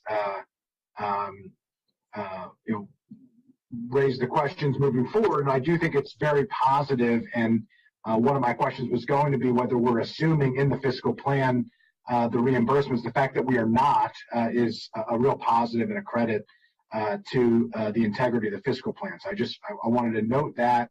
I think it's something that people have been asking about. I've been asking about it. So I think that that's a positive. The question is if and when we do hopefully receive some of these FEMA reimbursements above and beyond the $4.4 million, what is the plan?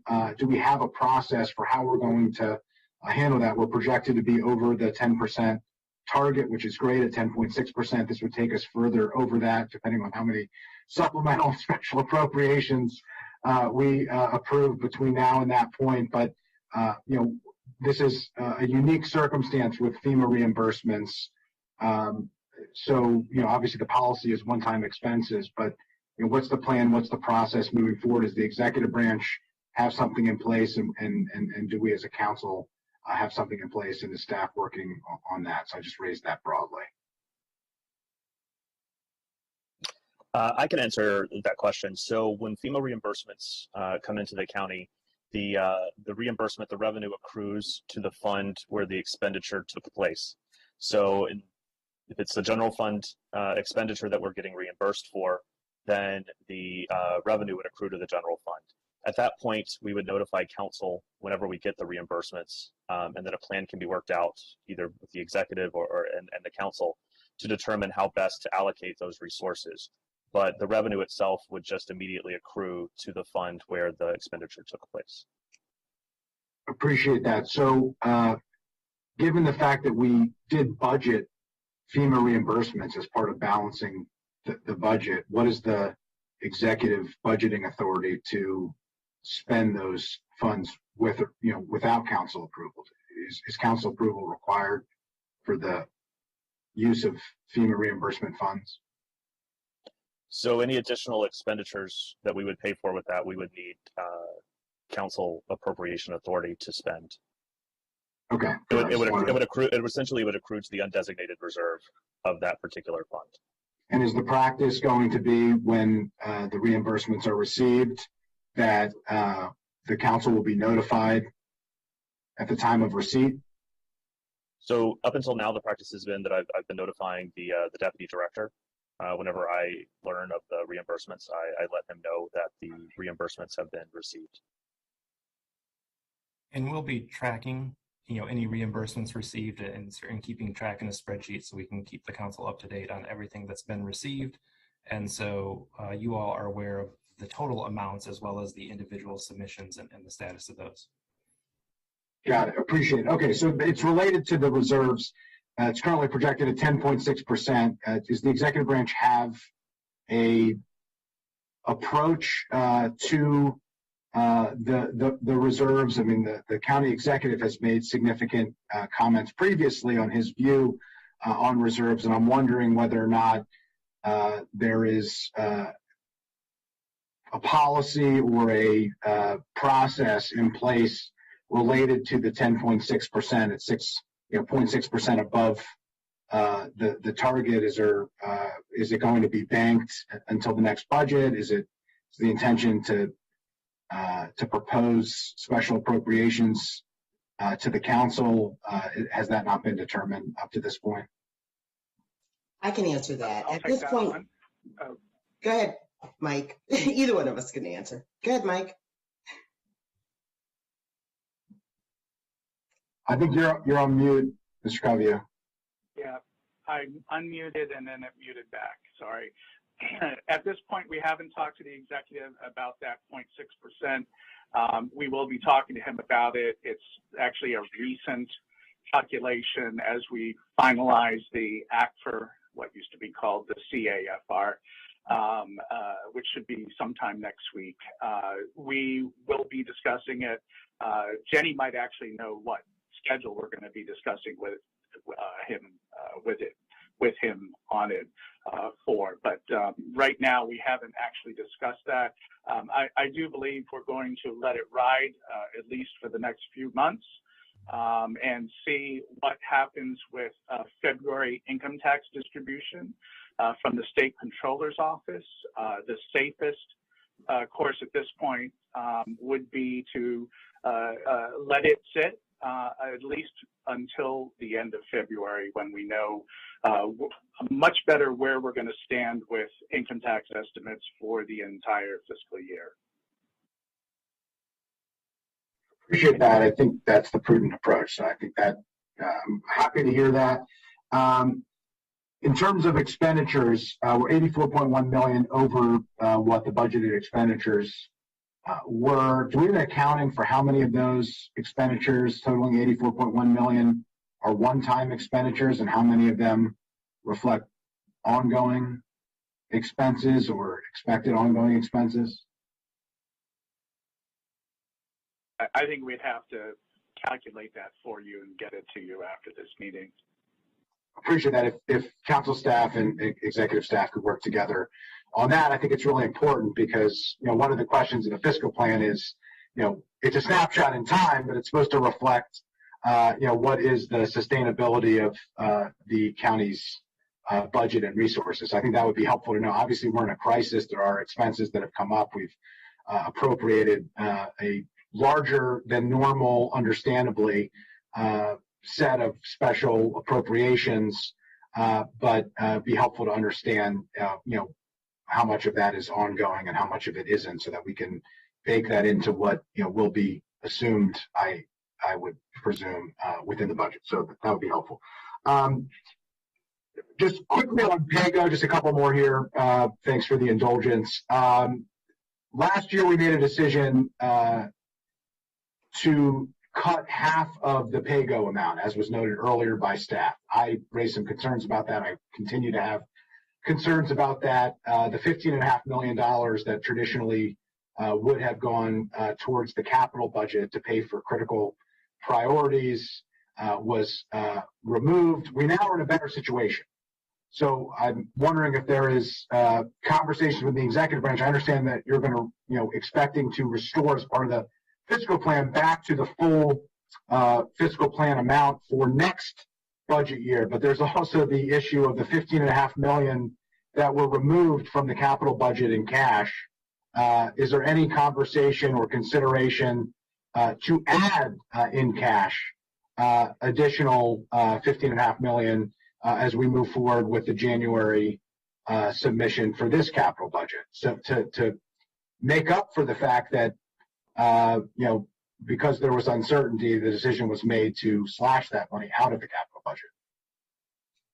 Councilmember Friedson, we are working through the capital budget recommendations with the county executive at this time. Actually, there are meetings occurring today and following up before the holiday in getting some final reads on where he is about proposals for the upcoming capital budget that'll be delivered to the county council on January 18th. So we are having ongoing discussions about it. Those are certainly some of the conversations we are having about the use of cash and PAYGO within the capital budget. So those decisions are certainly coming soon, and there are some considerations that we are making and some recommendations we're making to the county executive on that front. I appreciate that. I will put a plug in here. I think that that is a really good approach to think about how we can make up for the decision that was made before. You know, I won't reiterate the concerns that I raised before the decision was made. We are where we are. We're in a better position now. We're all pleased about that. And I do think we have an opportunity to go back and rethink that and have some financial flexibility to do it without, you know, putting ourselves in a fiscally challenging situation with ongoing expenses in the budget moving forward. So I just wanted to note that. Related to that, just quickly, last point here and question, what, if any, conversations are occurring within the executive branch to plan for the increase in inflation for the overall budget in terms of just cost of services, cost of county government, cost of the budget, and construction costs specifically related to the capital budget? What planning is going into place, and how is the executive branch currently approaching that, or what process is in place in order to approach it? We have had some conversations with our agency partners within county government and even outside of county government. Everyone is experiencing the same type of inflationary factors due to supply chain issues, elevated construction costs. So we are absolutely well aware of the challenges that departments and our outside partners are having on this front, and having some ongoing conversations of what that looks like across the board, and kind of getting a handle on what the averages look like, and are putting a plan in place to address those in the upcoming capital budget. So we certainly are seeing a lot of it and having ongoing conversations with our partners in gathering some information to make some credible solution recommendations to the executive on how to move forward. With these, they are challenging. They are impacting timing and schedule. So with the balance of the scheduling and the timing and the increase of cost, we're putting a plan in place to try to address that. Appreciate that. I think that is the context with which this entire fiscal plan conversation is occurring. And as the executive branch puts together a capital budget and ultimately an operating budget, this is going to be the overarching question of, you know, making sure that while we are getting more revenue, that revenue might not be able to even keep up with the increases in cost, both to build schools and public facilities and transportation, but also in basic services, just based on the external economic factors that the county can't control. And so as proactive as we can be in that, as much as the council can be involved, I'm really pleased that we have a revenue estimating group that is now set up, thanks to colleagues for your work on that. And so I hope that group in particular, collaboratively with council staff, OLO staff, and executive branch staff, can really tackle that issue, because I do think that it is a looming concern of, while this is very positive news, there are some challenges, not just on the horizon, but right in front of our nose. We need to be prepared to make sure that we can, to begin with, focus on maintaining services and construction priorities, and then look at potential opportunities for new investments and new spending. So thank you, everybody, for your work. Appreciate the responses. I know a lot of this is, we'll get back to you, and we're working on it, and I do appreciate that and look forward to continuing this conversation. Thank you, Councilmember Friedson. Let me just publicly thank you for your heavy lifting in this space. You get pretty deep into the weeds in these conversations. It's extremely helpful to all of us, and I appreciate that very much. In the queue, we've got Council Members Hucker, Reamer, and Glass. Councilmember Hucker. Thank you, Council President. And I would thank Councilmember Friedson for a great line of questions, as well as to all his hard work and everybody on the GO committee on this. And thanks to Jean and Craig for their analysis, and Director Covey and Brian and everybody that's joined us today. I think all of us are very happy to see that the county's fiscal picture is much better than we would have expected, certainly a year ago at this time. But I totally agree with what the Council President said about not repeating the mistakes of the past. We were bailed out this year by President Biden and the Congress. We can't count on that again, and I think we should assume we won't see something like it in the future, as much as I wish that were not the case. Very glad to see the executive branch being realistic about FEMA reimbursement. It gives us more confidence in the projections moving forward, and really glad to hear you acknowledge that the council needs to approve expenditures of revenue we get from FEMA, as well as any other expenditures as per the charter. Appreciate you saying that. I noticed in OMB's memo to the council that you highlighted the Montgomery County Green Building Now Act, Bill 4421, and the Fair Holiday for Ride-On. Glad you're looking at those and cognizant of the fiscal impact. I recognize that those items are not free. They're investments that I believe this council's already made in the Fair Holiday, and will make in the future in our green buildings. I just have a couple thoughts. One is, we all know that a budget's a reflection of values, and we all remember being told early in this term, the county executive believes in zero-based budgeting. So that means beginning our budgets by investing in our county priorities.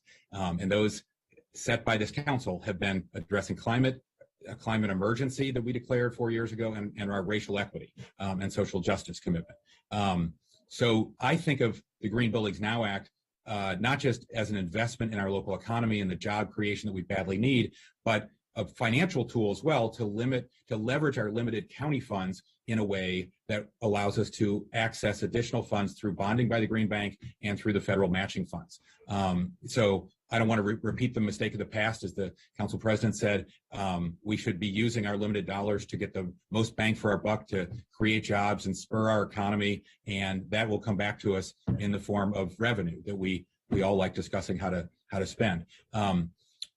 So in the spirit of not repeating the mistakes of the past, I'd really encourage the executive, as he finalizes the FY23 budget, to really work with the council collaboratively to not only talk about our commitment to reducing climate emissions and supporting ride-on bus drivers, but to really put in the resources to ensure we're meeting those needs. Again, we declared a climate emergency. Sometimes we act like we have a climate concern, and we should really, I think, take action as if we believe in our rhetoric. So appreciate the discussion today. Looking forward to working with all of you collaboratively and to further discussion. Thank you, Mr. Council President. Thank you, Councilmember Hucker. Councilmember Reamer. Thank you so much. A lot of great questions have been asked, and I know we're behind schedule. So I'll just say that we obviously benefited from a significant infusion of funding from the federal government, and we could not have possibly expected that to happen, but we're so grateful that it did. Communities all across the country have been saved from crisis, and we can't count on that in the future. So we're going to need to be disciplined. Our fiscal situation would be even more different were it not for the differential, which was unaffordable, and that balance sheet would look quite different otherwise. But as we head into the new year, we need to be thinking about the ongoing impact of this pandemic and its continuing economic cost, and likely continued slower growth, and just continue to be cautious or be cautious. So there's tougher waters ahead, I think, than we have experienced. Thankfully, we're grateful for that. But we also have to take the long view here and continue to be cautious as we should be through such a catastrophic event as we experienced. So, thank you. Thank you, Councilmember Reamer. Councilmember Glass.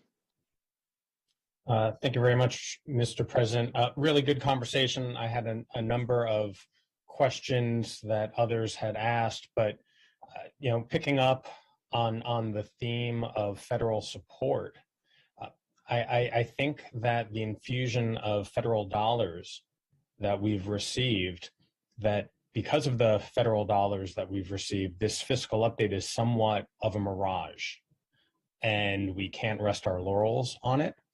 And we need to be clear-eyed as to what the path forward is. Not only additional expenditures based on the federal support that we've received, but also the inflation. And I appreciate the conversation focused on inflation. And Director Bryant, I know that in replying to Councilmember Friedson's questions about inflation, you were saying that you're taking this into account and that there are other things to be mindful of in your meetings, some of which are even happening later today. So thank you for that candor. But for everybody who's following this conversation, because you can't watch or read the news or go shopping, quite frankly, without noticing it, what, in real speak, what is the inflationary pressure going to be on our budget? What could residents come to expect, and what should we at the council, quite frankly, come to expect as the CIP and operating budgets are being devised right now? Well, we've seen in some of the review of the projects, particularly in the capital budget, what we've seen in the construction industry is anywhere, between 2 to 4% inflation increases in some of the cost to deliver these projects. And we're seeing them across the board, so they're pretty consistent. So as far as the capital budget is concerned, we will have to build in space, of course, for those projects that are underway, are in significant stages of design or in construction phases. Those will be, of course, the first priority of things to fund because they are moving forward. We have contracts in place, but we are taking that under consideration with some of the other additions that both the executive and the county council would like to see in the capital budget, and what's really affordable and what we can fit in within the 6-year period, if that makes sense. On the operating budget side, we have just begun to see the reviews and the ask from the departments, their plan proposals for their programs. So we're just coming into that information and having some internal discussions, and then we'll be having discussions with the departments themselves to get a little bit more clarity on what they're experiencing. So we are taking that into consideration. We are looking across the board countywide, both in capital improvement projects and starting now with the reviews of the operating budget. So it is something that is highly visible. It is something that we are concentrating on and developing strategies on how we can recommend a budget that is both transparent and gets us to where we need to be as a county. As we move forward and tackle the issues of inflationary pressures. Well, thank you for that. I had read this morning that according to the Bureau of Labor Statistics, the DC region was among the major U.S. metro areas that actually had the lowest rate of inflation. Still significant by historical standards, but lower than many of the other or most other U.S. metro regions. So if there is a saving grace in that. But the only other point I just want to raise in this conversation, and Councilmember Hucker alluded to this, I think that as we devise our budgets moving forward, we need to take into account what we've experienced during the pandemic. And if we are truly committed to building back better and more equitably, we need that to be reflected in our budget. And a status quo or same old budget, similar to the ones that we've done in the past, might no longer be needed. Or put a different way, we might need to do better. And as we look at all of this through that equity lens, I hope these are the conversations that we're going to have so that we do re-envision local government, we do re-envision our budget and make sure that all residents have the support that are needed. So more conversations to come for sure, but I appreciate this update and thank you all for your work. Council Vice President Glass, I just wanted to note that, we have been judicious and we have been intentional about applying a racial equity and even a climate change lens to all of our work, including the capital budget and even in the beginnings of our work in the operating budget. It is something that has been highlighted as important in this county. I view it as important. I know the council and the county executive view it as important, and our staff has embraced it. So we are moving forward with those lenses in our analyses and will continue to do so. Very good. I appreciate those remarks. Thank you. Oh, I see Mr. Covey. Yeah, thank you, Mr. Glass. Those are excellent questions, by the way. I would like to add that all throughout the year, every year, we're tracking CPI. I know it's been very low or had been very low for many years, but it still has a direct effect on the budget. Certain budget categories are directly affected by CPI calculations that are written into the charter or into the law. So we are always dutifully tracking those. You probably noticed this morning that Chairman Powell of the Federal Reserve has decided or will decide today to not use the term transitory anymore regarding inflation because it's not really clear what the Fed meant by that compared to other economists. It's not really clear, your excellent question about what should our residents expect of inflation. I don't think we can actually answer that yet. What we can do is give our best estimate of what inflation looks like it's going to be based on what the experts in the field say. As far as the ending FY21 and being in good shape now being a mirage, I don't think I would use the term mirage because we were all cognizant, the executive and the council, during the last almost 2 years, that any aid from the federal government in the form of these grants like ARPA and CARES or the unemployment bumps, if you will, things like we were always cognizant that those were probably one time only or 1 year only or very limited duration. So I think we ended the year very strongly.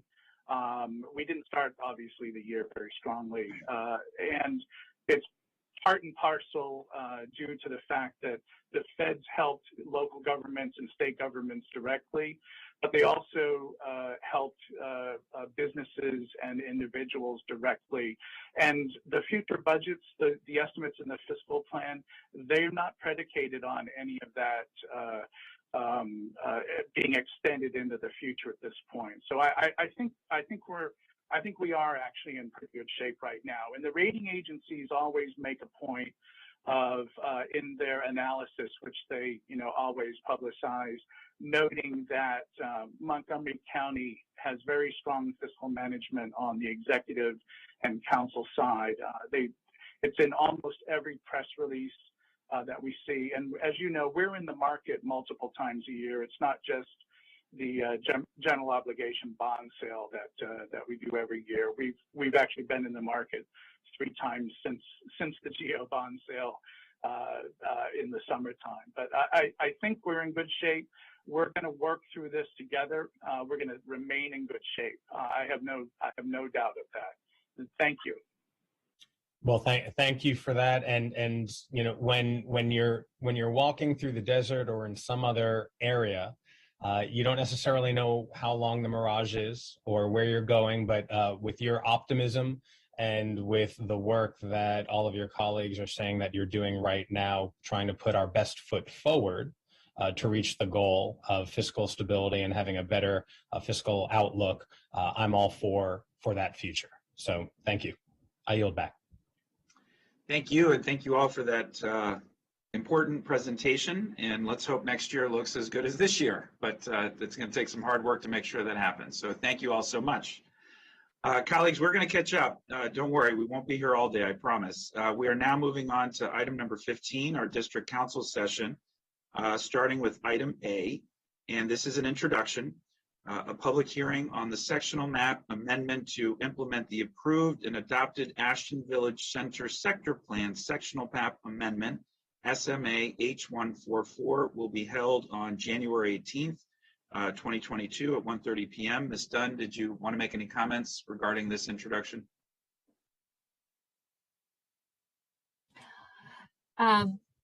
No, I think it's pretty explanatory. It's just the sectional map amendment to implement the plan that the council's already adopted. Perfect. Thank you very much. Then we move on to item B, which is also an introduction.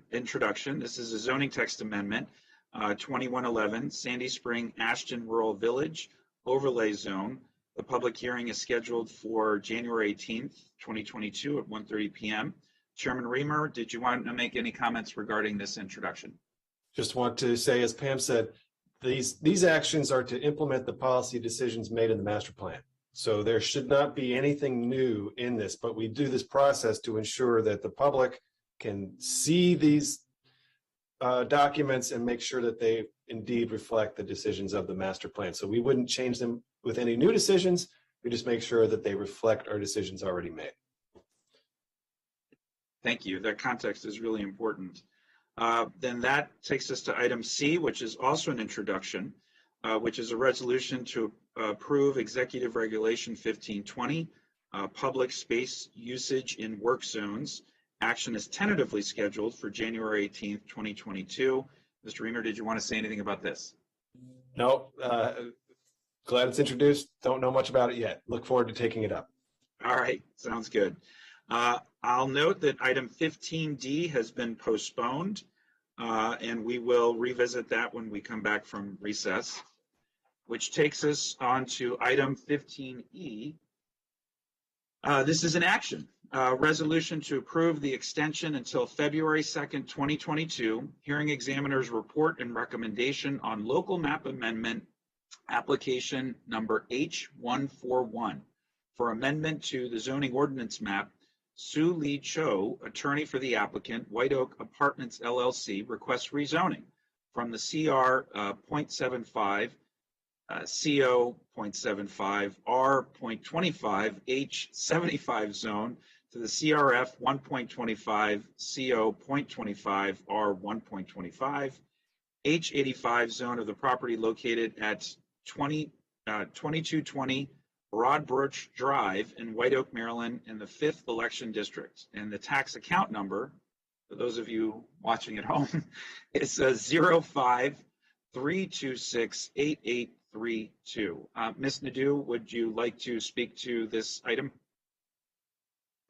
Sure. So this is a local map amendment that was originally scheduled for action today, but we actually need some additional time after talking to OZA. So the resolution is actually just for an extension, because typically when these are sent over, the council only has 60 days to act in the 60 days, like early January when we're all on recess. So it's just an extension of item D.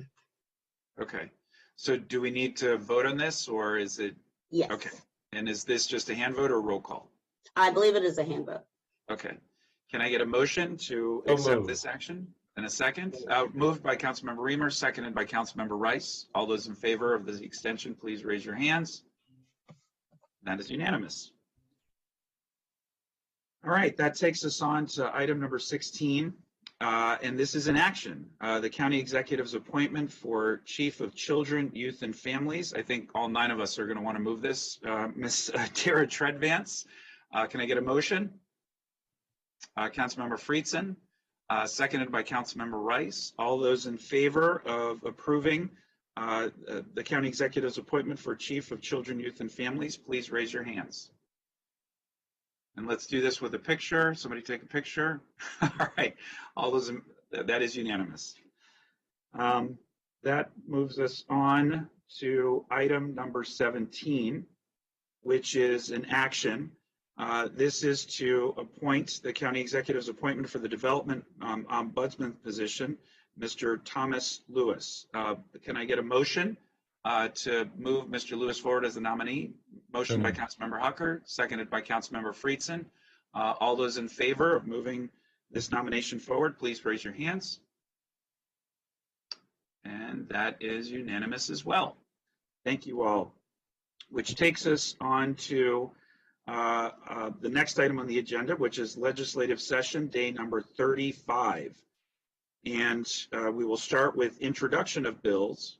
There's a correction here. The first introduction is Bill 4821, General Provision, County Symbols, County Tree, established. Lead sponsor is the council president at the request of the county executive. Public hearing is scheduled for January 18th, 2022 at 1:30 p.m. Ms. Nadeau, could you tell us a little bit about this? Sure. So the county, we have a county bird, the robin, and a blossom, the dogwood, but we do not have a county tree. So this is going to establish the black tupelo, or designate the black tupelo, sorry, as our county tree. Wow. I feel like we should have a picture of it or something. I don't know that I've ever seen one before, but look forward to checking that out. Great. So that bill is now introduced.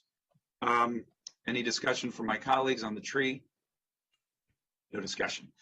Moving on to another introduction. This is expedited bill 4921, Police Accountability Board Administrative Charging Committee. Lead sponsor is the council president at the request of the county executive. Mr. Drummer, if you could, I'm going to provide some comments on this as well, but Mr. Drummer, if you could introduce this issue. Yes, thank you.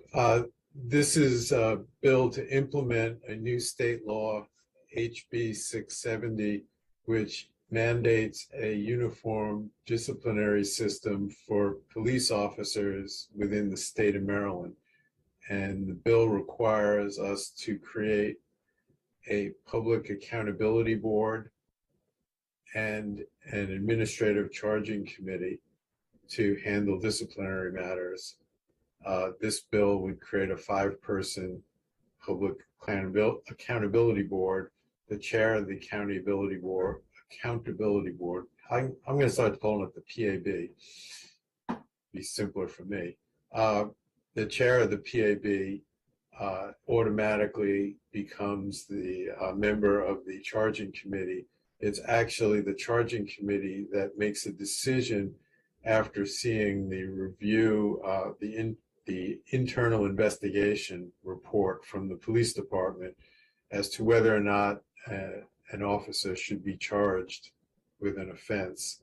And if they are charged, then the officer either can accept the penalty recommended or it can go to a trial board.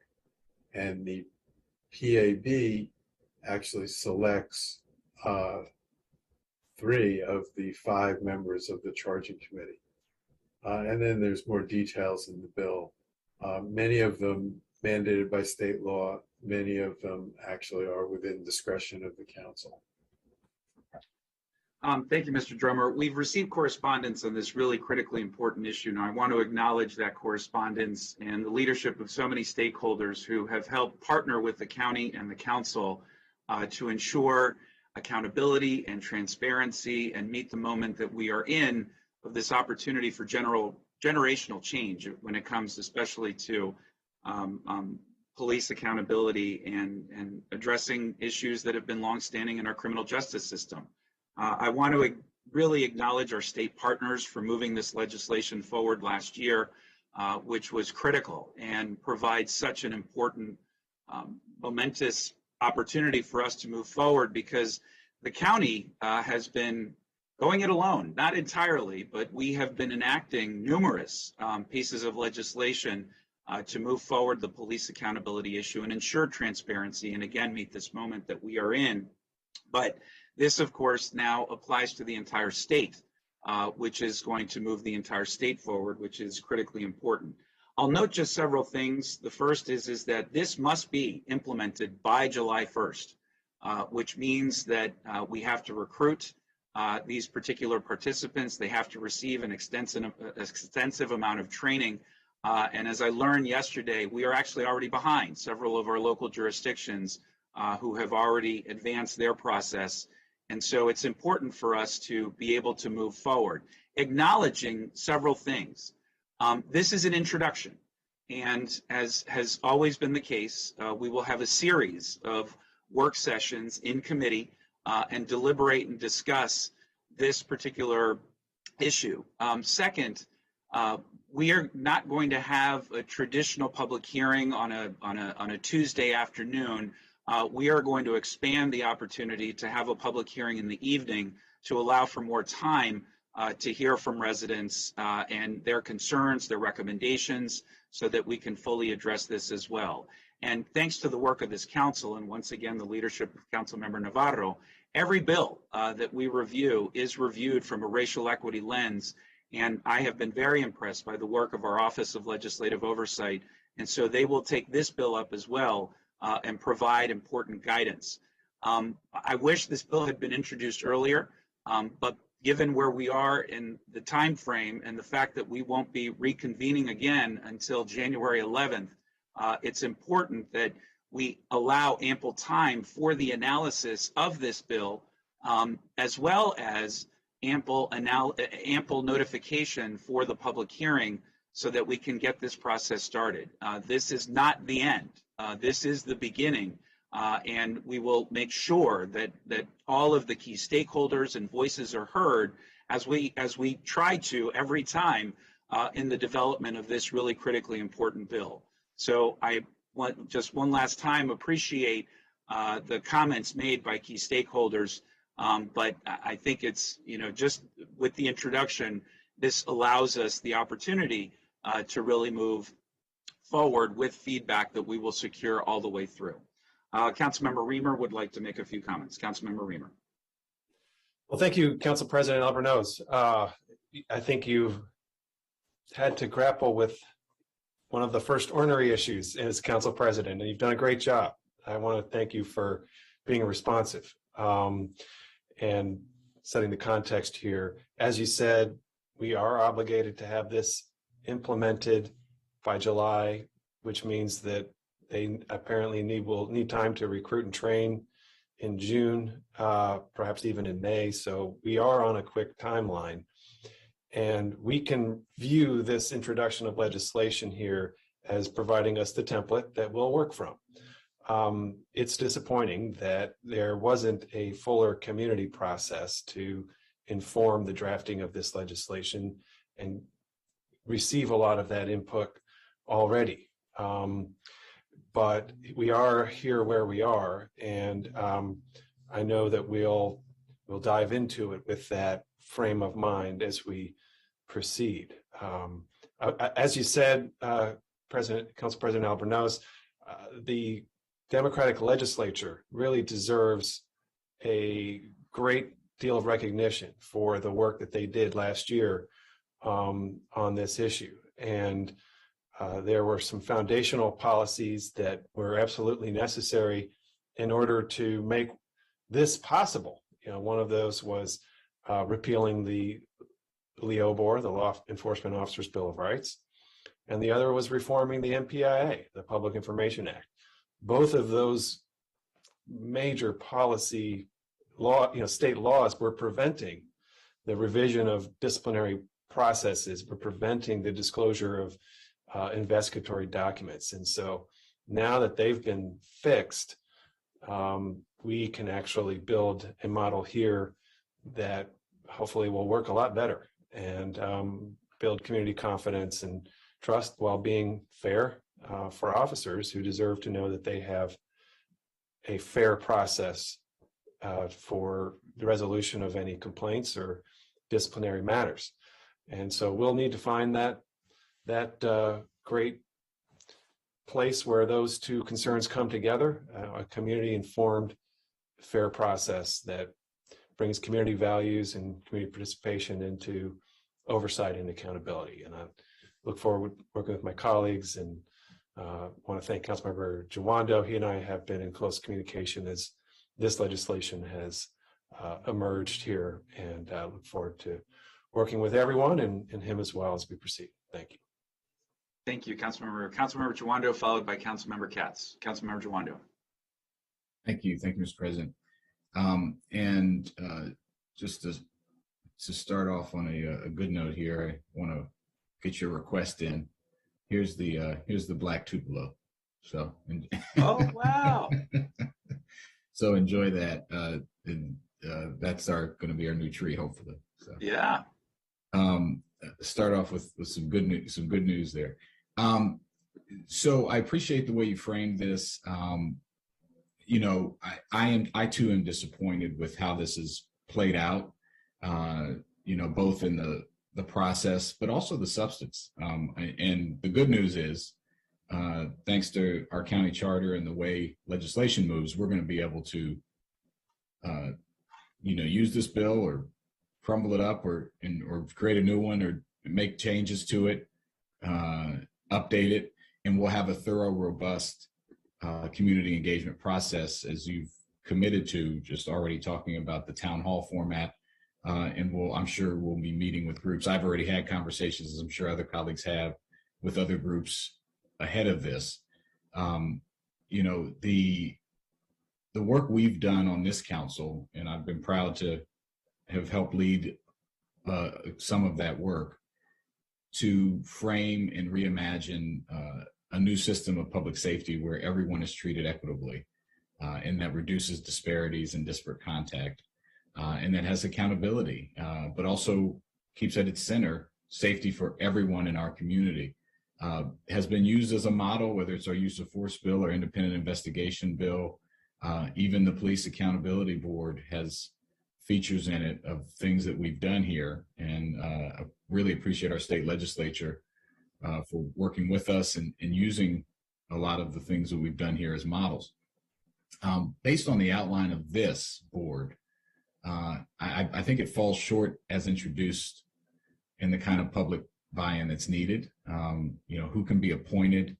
It's a narrow list, of participants, I think, talking about former police management and union representation, and those are inside the policing system, which I don't think is the intent of the bill as passed by the legislature, to uplift community input. So we're going to need to make some changes there.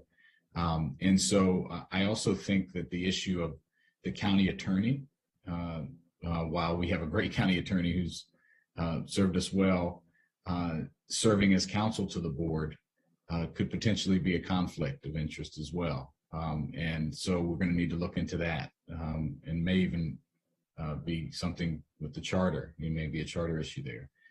So while we're required to move forward and we need to do so diligently to meet the July deadline, the public input is going to be critical to not only the form and function, but the legitimacy of this board.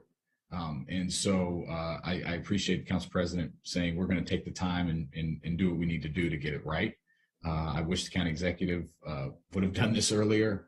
It's unfortunately sometimes a theme with not being prepared when we need to be prepared when things are passed. Jurisdictions, as you mentioned, have already passed these bills. So that's disappointing, but we're gonna do what we've done here on this council. And we're gonna make sure we do it right, and we listen to residents, and we do a racial equity and social justice statement. I know it's been mentioned because this is an expedited bill, so it can go into effect immediately.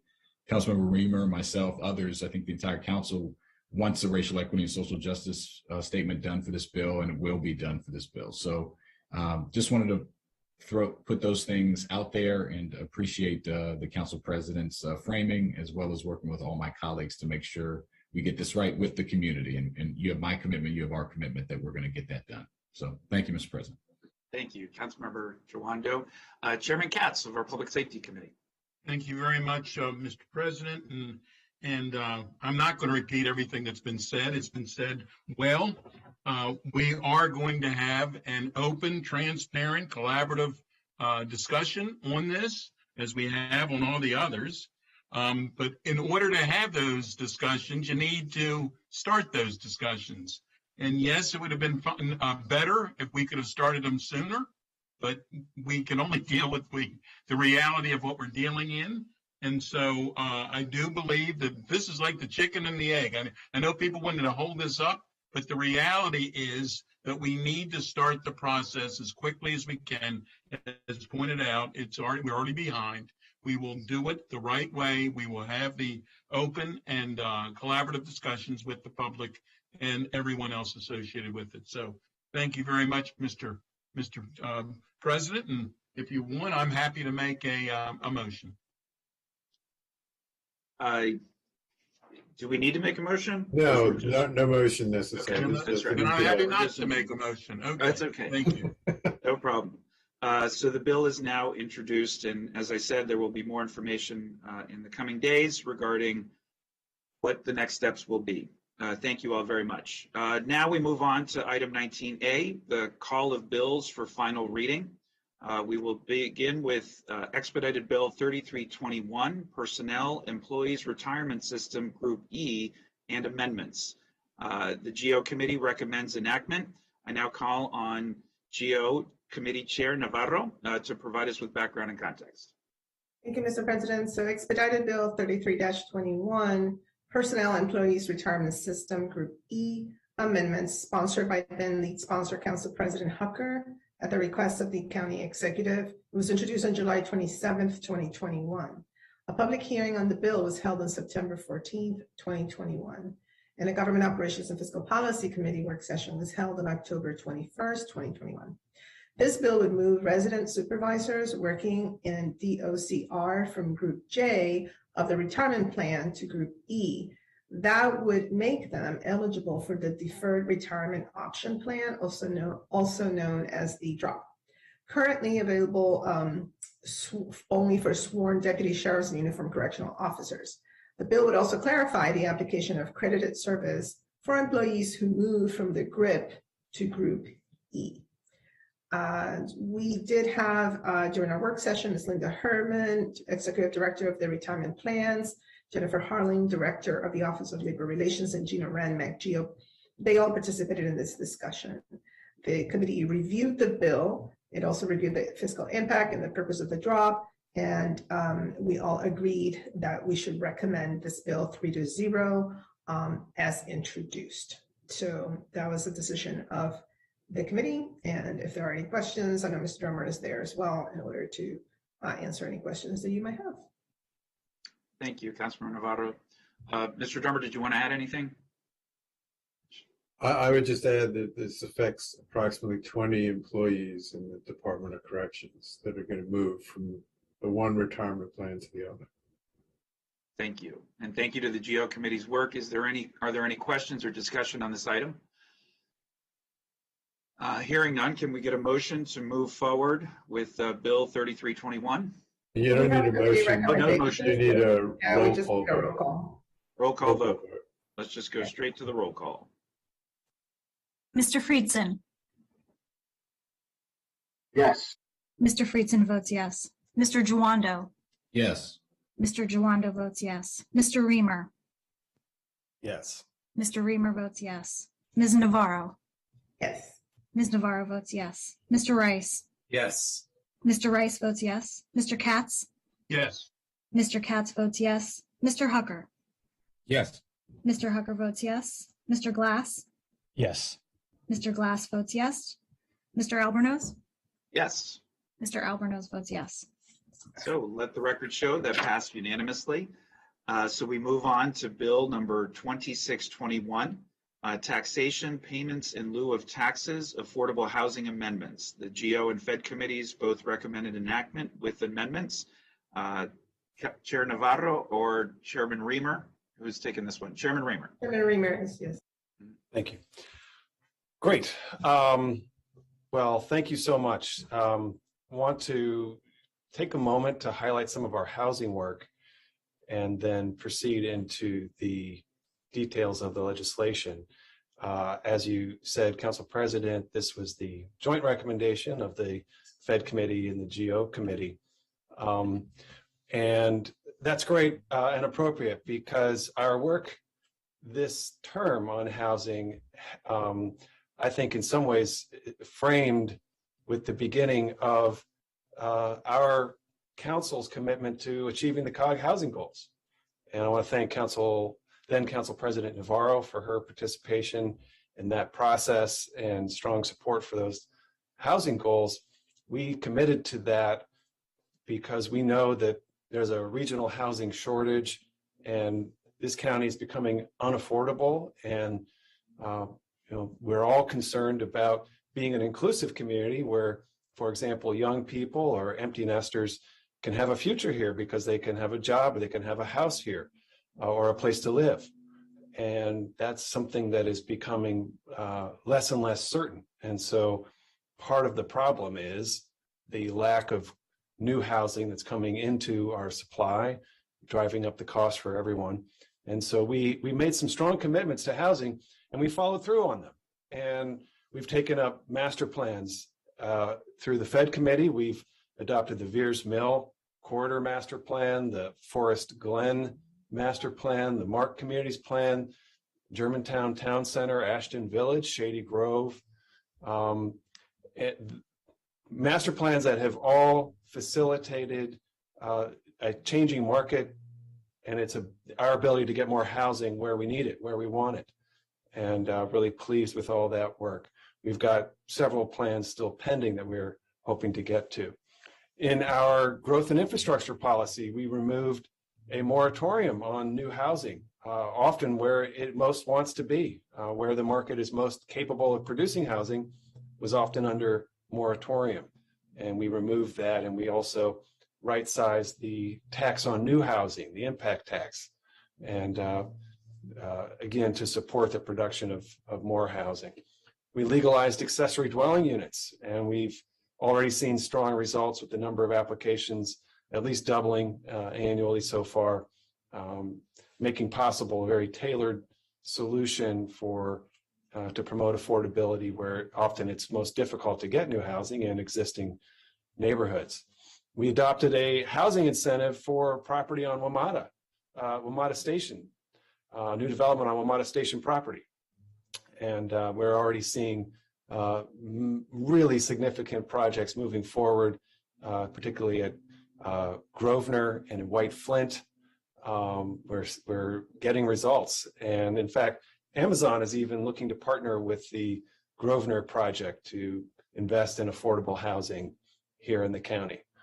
We created a construction fund for the Housing Opportunities Commission, $50 million so far to support their construction program and help them get to scale, moving faster and saving more of their money for projects. And that's getting great results. Already 2 projects have broken ground using that construction fund. We've increased funding for the HIF, and of course that's crucial for our nonprofits and housing providers to get access to.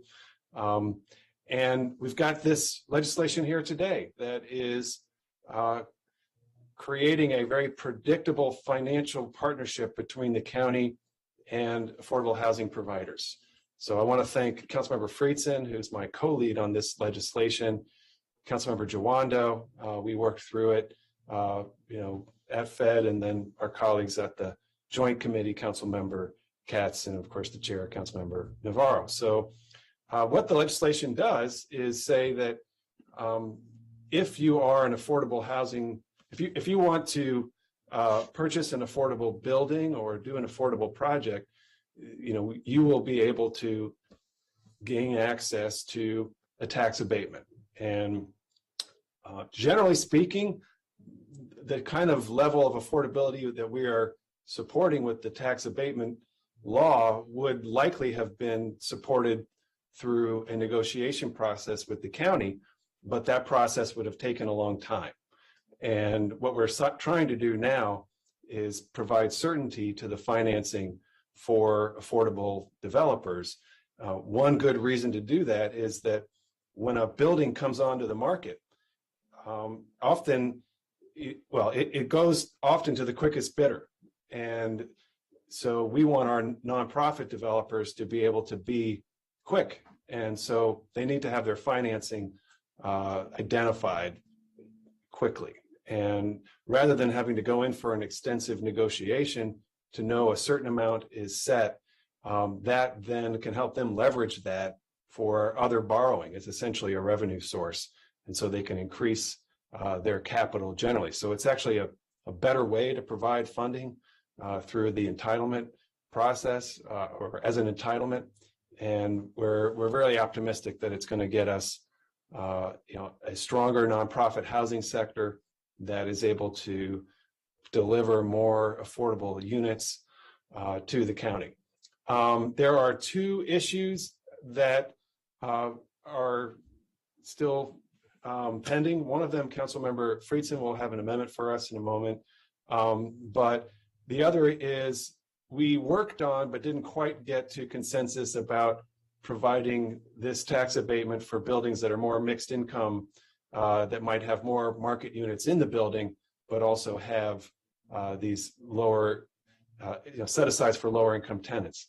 And we just couldn't quite get that issue resolved. So we're going to return to that and hopefully introduce legislation that will address that issue and provide for that financial arrangement as well. But as it stands, this legislation will allow for a housing development that's owned by a nonprofit provider or the HOC, as long as they have at least 50% of the units are affordable to households earning 60% or less of the area median income, they'll be eligible for a tax abatement. So with that said, you have the joint committee's recommendation before you, and I'll pass it back to you, Mr. Council President. Thank you, Chairman Reamer. Great work on this. Councilmember Friedson?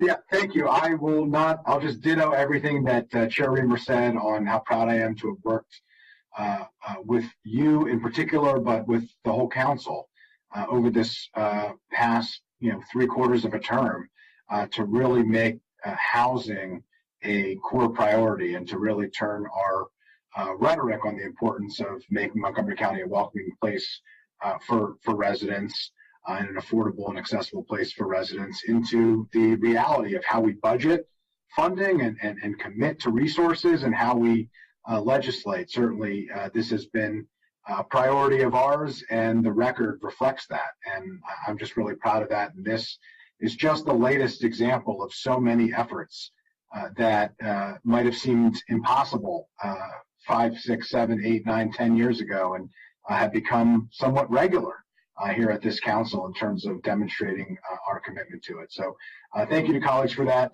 I do have an amendment. This is a really important bill. We had a lot of things to do on it.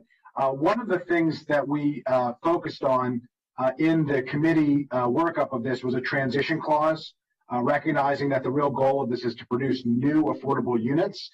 And in order to have this automatic full pilot, for those watching, by the way, a pilot, payment in lieu of taxes, it's really a property tax abatement. I know most, we use these terms and they're somewhat confusing to most people. The transition clause, while generally necessary and appropriate, would in certain circumstances prohibit something that we do want. And this came to our attention after the fact from a number of affordable housing providers, Montgomery Housing Alliance, MHP, and others. And that is affordable housing providers that have a federal housing assistance payment contract. That's Section 8 housing.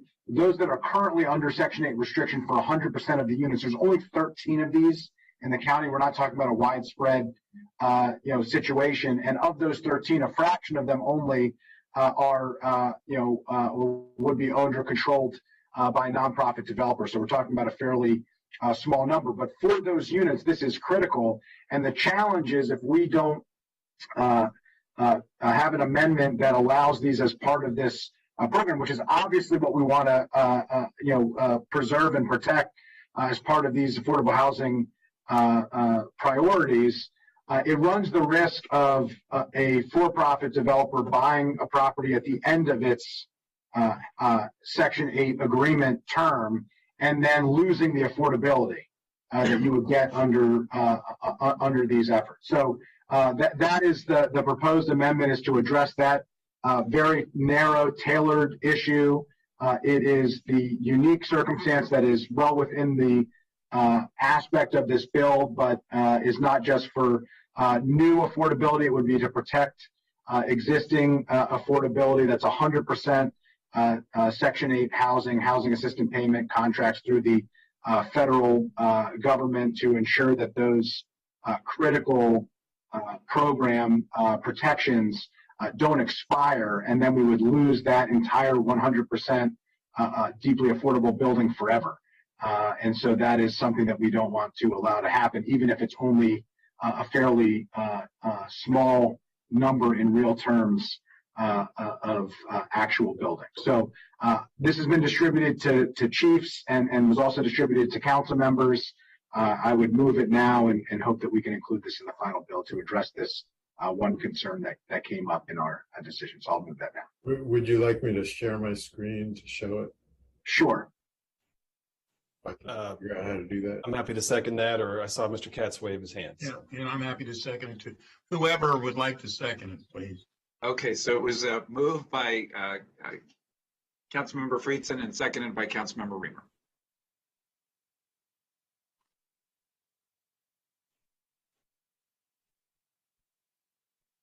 Good old Microsoft Word. All right, thank you. So we've got all those in favor of Councilmember Friedson's amendment, please raise your hands. And if we could take the screen off so I can see everybody's hand. That is unanimous. Thank you all. And Councilmember Jawando, you wanted to say a few words before we wrap this one up. Thank you. I appreciate it. I would move as amended, and I'll yield to you, Councilmember Jawando, because I think now that it's been amended, it has to be moved. So I would just move that. Thank you. Nailed it. And I can second that. Mm-hmm.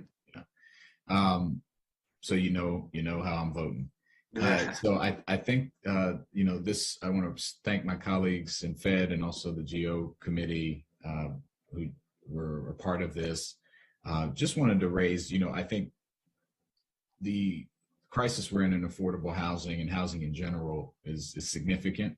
We're going to need an all hands on deck approach. But we're also going to need to make sure, just like our previous conversation, that we are being wise and judicious and getting value for when we forego revenue or when we use revenue.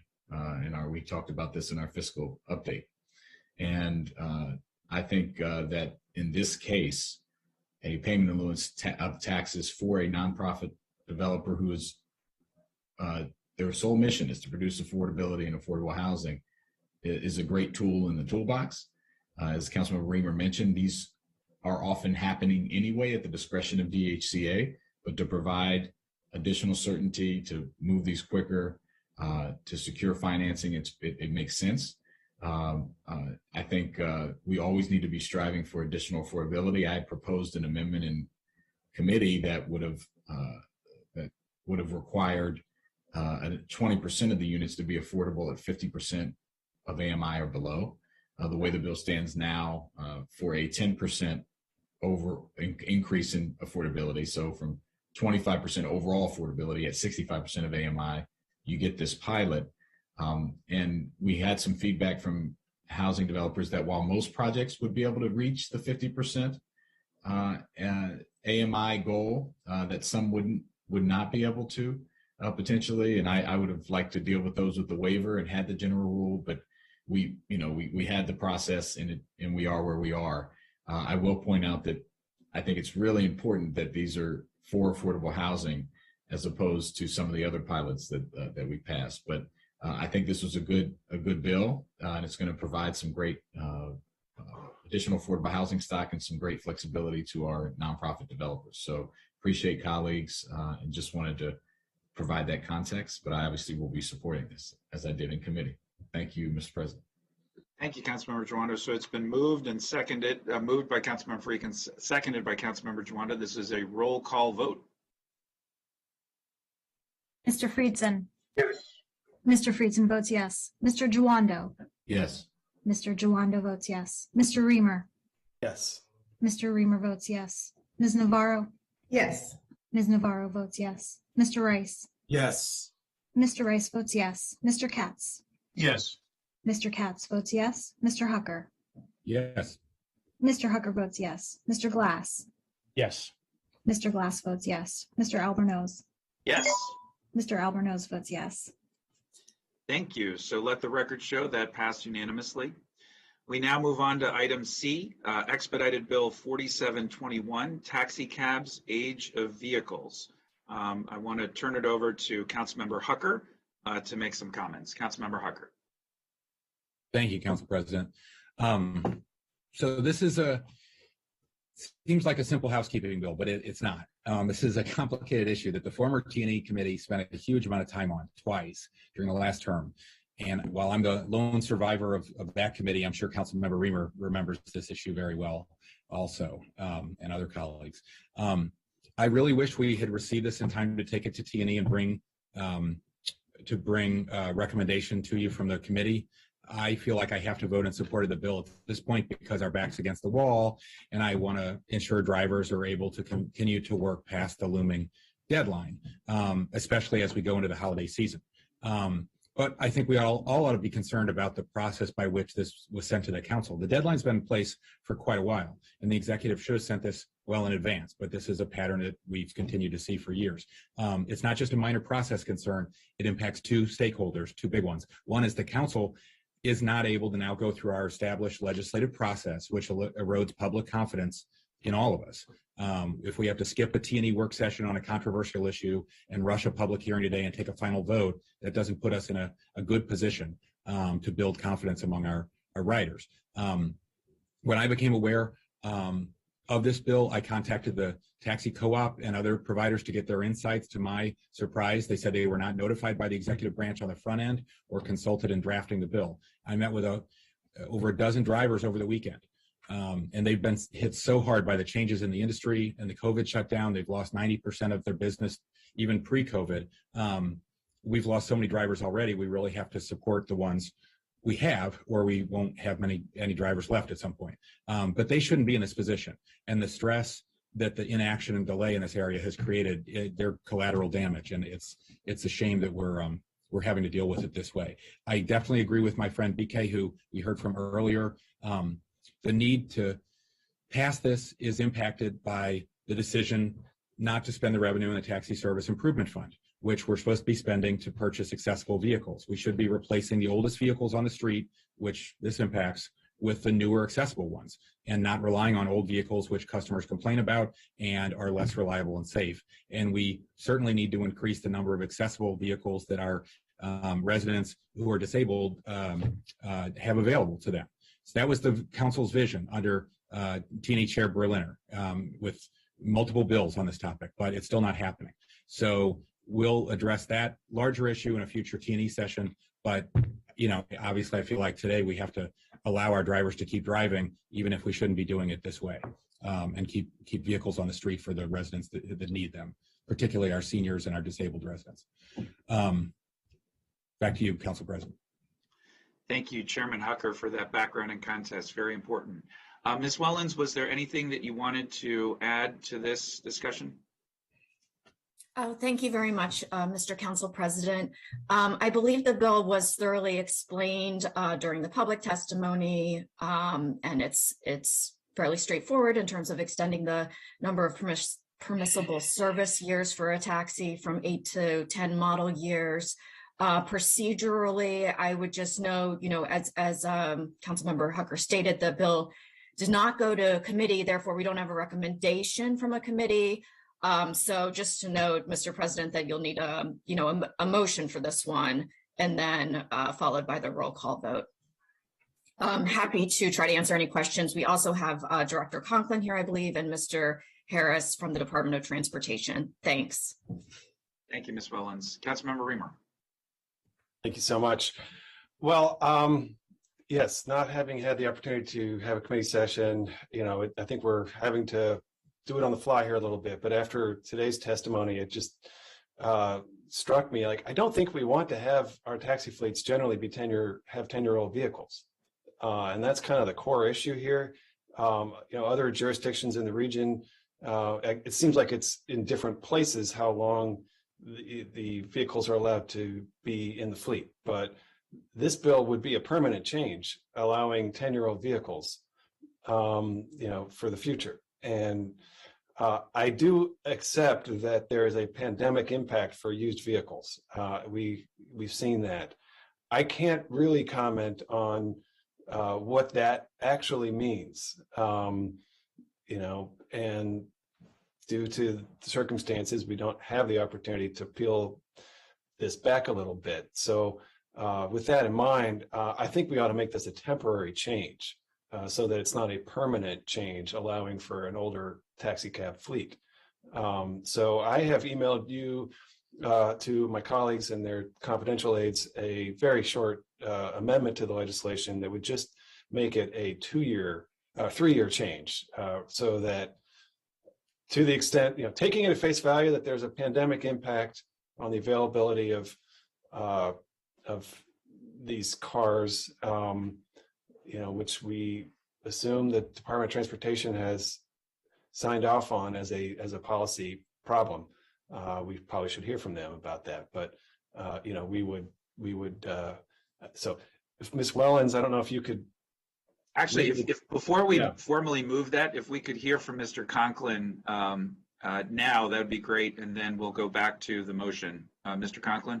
Yeah, thank you, Council President. Obviously, there is a desire to have a younger fleet than an older fleet for taxi cabs, as younger vehicles tend to be more reliable and they have more up-to-date safety equipment. However, we did a significant amount of research in considering this. As you heard in the testimony, the idea initially came from a request to us to waive this provision, which we are unable to do. We don't have the authority to do that. So we pursued this legislation as quickly as we could, knowing the pressure on the taxi industry. We did see independent verification of the rescission of the COG delivery of accessible vehicles due to Chrysler's production problems. So the issue is real. We don't question that there's the need for this extension. Obviously, you did hear some concerns about differential impact to different companies. Within the next couple of years, it appears that all of the companies will have this issue and need some relief from this. Councilmember Hucker or Reamer, to your point, there may be some merit in a shorter term action. However, we don't see this issue resolving itself in the next year or two in terms of the availability of vehicles being significantly more at affordable prices, and are concerned that there may create a larger cliff of vehicles at the older age as more and more go past the 8 years. If we try to roll back, it may create more strain on the industry. So it's our opinion that the permanent extension, given that that's the practice in several other neighboring jurisdictions without report of problems from the vehicles between 8 and 10 years, is a reasonable course of action. But if the council did wish to consider a shorter extension, I think you could do that, but we might be revisiting that extension sort of as we reach that new term and we have a larger set of vehicles that are beyond the shorter lifespan that are currently in place. So if you have other questions for me, happy to respond. And Walt Harris is far more knowledgeable on this issue than I am. So if you stump me, I will hand it over to Walt. I did have a quick follow-up. So I noticed, for example, that it might be Alexandria, I'm not sure, they allow hybrid vehicles to have a longer life. One of the concerns is efficiency. I think vehicles have been getting more and more efficient, and in terms of reducing emissions, I would assume that a newer fleet is a big advantage over an older fleet. Did you consider a waiver rather than a permanent change? And if so, why didn't you recommend? Would you also support a waiver? We did evaluate a waiver. We didn't have the authority under county code to waive the provision. Correct. No, I'm saying, would you also support being given the authority to have a waiver as opposed to making a permanent change?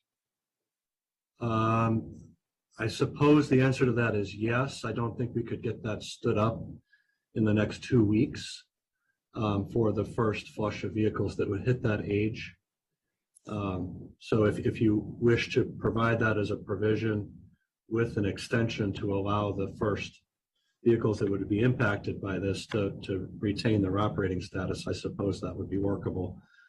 I'm not in a position to draft it as we sit here, obviously, and I know we're under some fairly significant time pressure. So maybe that's something you would revisit as an amendment to a bill you would pass today that would have the ability to go through committee and have more robust discussion. Right. So if we were to adopt a sunset at this time, we could have, but we have to act on it now, today. So unless someone can craft a waiver language in literally real time as we hope to adjourn in moments, I don't know if that's realistic, Christine, if that's something you could do. But you did draft, Christine, the 3-year sunset, and that would give us the opportunity to I think we should I would like to move the 3-year sunset, and I would like to say I think we should come back, as the chair said, to this issue generally and talk about the fleet, and maybe there's ways we can support electrification as well as ensuring the delivery of handicap accessible vehicles. So I think there's a bigger conversation about the fleet that we ought to get into, and we could address at that time, the longer term issue of the age of vehicles and all that. So let me move the sunset of this provision in 3 years, recognizing the director's comments about future issues, but stating it would be my hope that we'll proceed soon on those bigger questions and then try to address it in that context. Is there a second? Okay. Second by Chair Hucker. Discussion on the amendment. Councilmember Glass, you're in the queue. Did you want to speak to the amendment or just generally the topic? I'll wait until after we discuss the amendment. Okay. Any other discussion on the amendment? And it's as written, as the one you forwarded by email, right, Hans? Okay. That's right. Christine, would you like to just read it?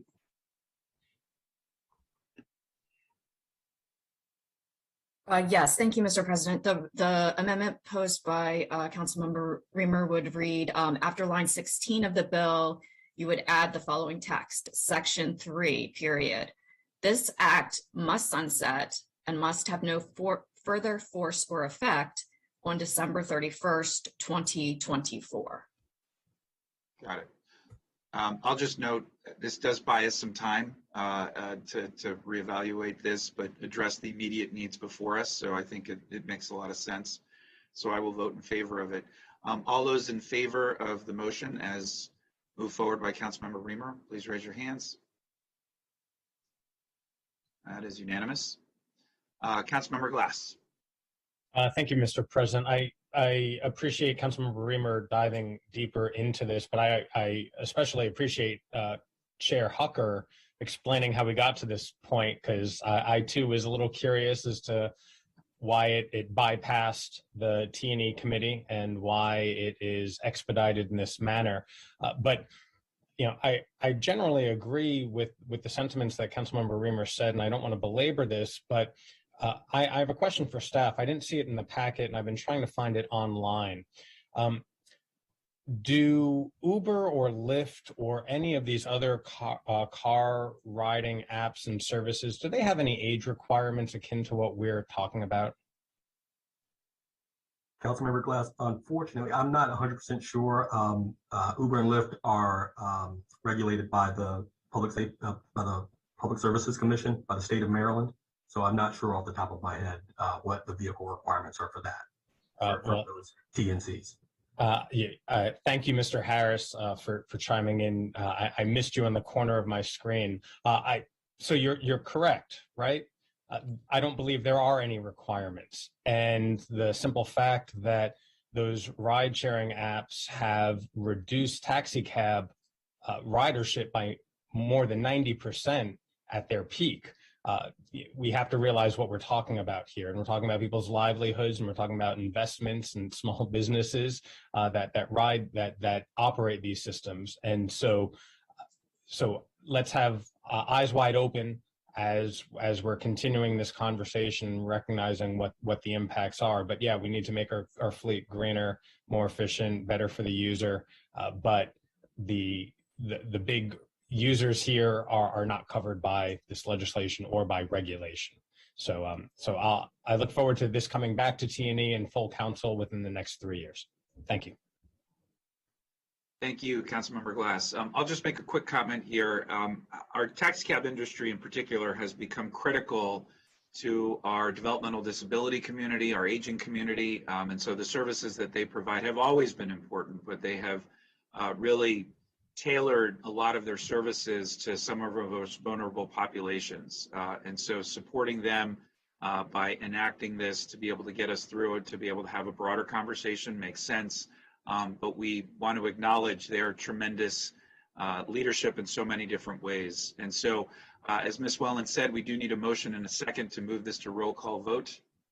So it was moved by Councilmember Reamer, seconded by Councilmember Glass, and now we will go to roll call vote. Mr. Friedson. Yes. Mr. Friedson votes yes. Mr. Jawando. Yes. Mr. Jawando votes yes. Mr. Reamer. Yes. Mr. Reamer votes yes. Ms. Navarro. Yes. Ms. Navarro votes yes. Mr. Rice. Yes. Mr. Rice votes yes. Mr. Katz. Yes. Mr. Katz votes yes. Mr. Hucker. Yes. Mr. Hucker votes yes. Mr. Glass. Yes. Mr. Glass votes yes. Mr. Albornoz. Yes. Mr. Albornoz votes yes. All right, let the record show that passed unanimously as well, which moves us on to item number 19.5. We're getting close, everyone. This is an action on the revised supplemental appropriation to Montgomery County FY22 Operating Budget Merit System Protection Board grievances, Montgomery County Fire and Rescue Services, in the amount of $602,159. The source of the funds is undesignated fire fund reserves. Montgomery County Sheriff's Office in the amount of $223,757. Source of the funds, again, is the general fund undesignated reserves. And finally, the Montgomery County Police Department in the amount of $626,000 and $626,039. The source of funds is the general fund undesignated reserves. Let me just make a couple of comments on this particular item. I know that none of us wanted to be in a position to once again have to take action related to additional hazard pay. That's not to say we don't acknowledge the incredible sacrifices of all county employees, especially over these last 2 years. We've heard countless stories of their sacrifice and the way that they step forward at their own risk and that of their families to continue to provide the critical services for our residents. But all of us have expressed understandable frustration with the process that arrived us to this point now, acknowledging there were a lot of extenuating circumstances, but clearly I think much more could have been improved upon. And in light of the opinion provided by the county attorney and the information provided by our staff, I do believe it makes sense and is fiscally responsible for us as a course of action today to approve this proposed settlement and move forward. And I just want to acknowledge that while this will resolve this specific grievance, it by no means closes the door on our continued oversight of the broader policy and procedural issues identified as part of reviewing these grievances and that were transmitted in the memo that we sent to the county executive on December 9th. And we are expecting responses to every single one of those questions. It's the council's responsibility to ensure that all agreements obligating county funds are in the best interest of the county, our employees, and our taxpayers. And we will continue to uphold this responsibility with the utmost sincerity. So thank you all again for thank you is not appropriate. I think we're going to move forward with this today, acknowledging none of us would prefer to be here. We do have a couple of people who've lined up to speak. I'll start with Councilmember Reamer. Thank you. Well, I just want to be clear for the public. You know, the county executive, the executive branch could have sought an appropriation for the differential pay at any time, and never did. They instead used federal disaster relief funding, knowing that they had a long time to burn through that money before it ran out.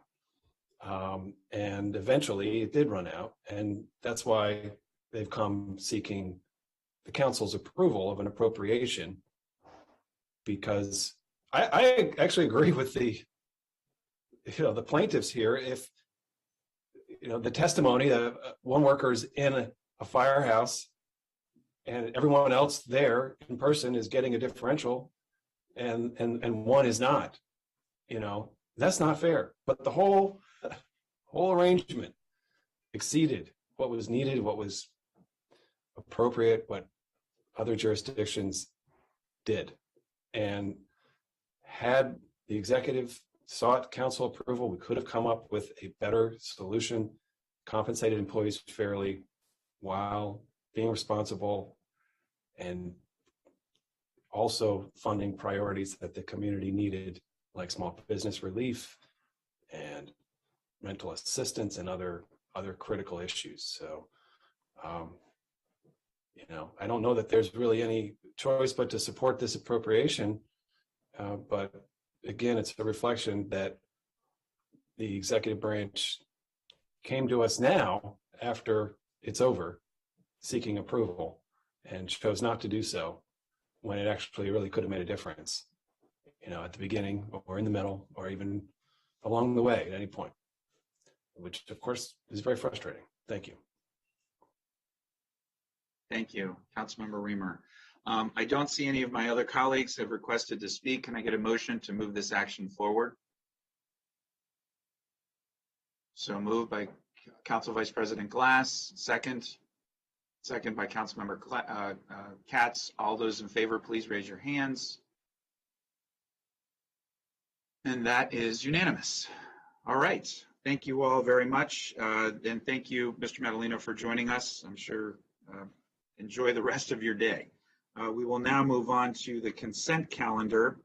I'll note there we've hit almost every letter of the alphabet on the consent calendar today. It's chock full of really important stuff. Can I get a motion to approve the consent calendar? So moved. Can I get a second? Seconded by Councilmember Katz. Any discussion on the consent calendar? Councilmember Jawando. Just briefly, I know we're ready to go. I want to thank you for your partnership on, I'm not sure which item in the alphabet it is, but the guaranteed basic income pilot. And I thank all colleagues that we're going to pass today. We've discussed it before. I think it's going to be a great, innovative program first in Maryland to help families towards an equitable recovery and change the way we deliver services for the long term. So really happy to partner with you and our colleagues on this, and glad it's moving forward. Thank you, Mr. President. Me too, and amen. All right, can I get a show of hands for all those in favor of approving the consent calendar? All right, that is unanimous. Just a couple of comments as we wrap up here. The first is just to remind the public that this evening we have a listening session on Thrive.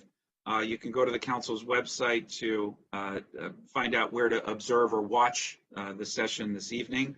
I'll also note that in short order, we will be announcing the date and time where we will be coming back, sitting as the Board of Health prior to coming back on January 11th. We're dotting the I's and crossing the T's, and obviously we'll coordinate with all of my colleagues on the council to make sure the date and time works for everyone. But I just wanted to note that. And then finally, just ending on a high note, what a year. And so as we enter the holiday season, I hope everybody has the chance to spend time with their family and reflect on all of the great things that happened this year, but knowing and acknowledging the work that lies ahead. So thank you all so much. With that, this session is adjourned.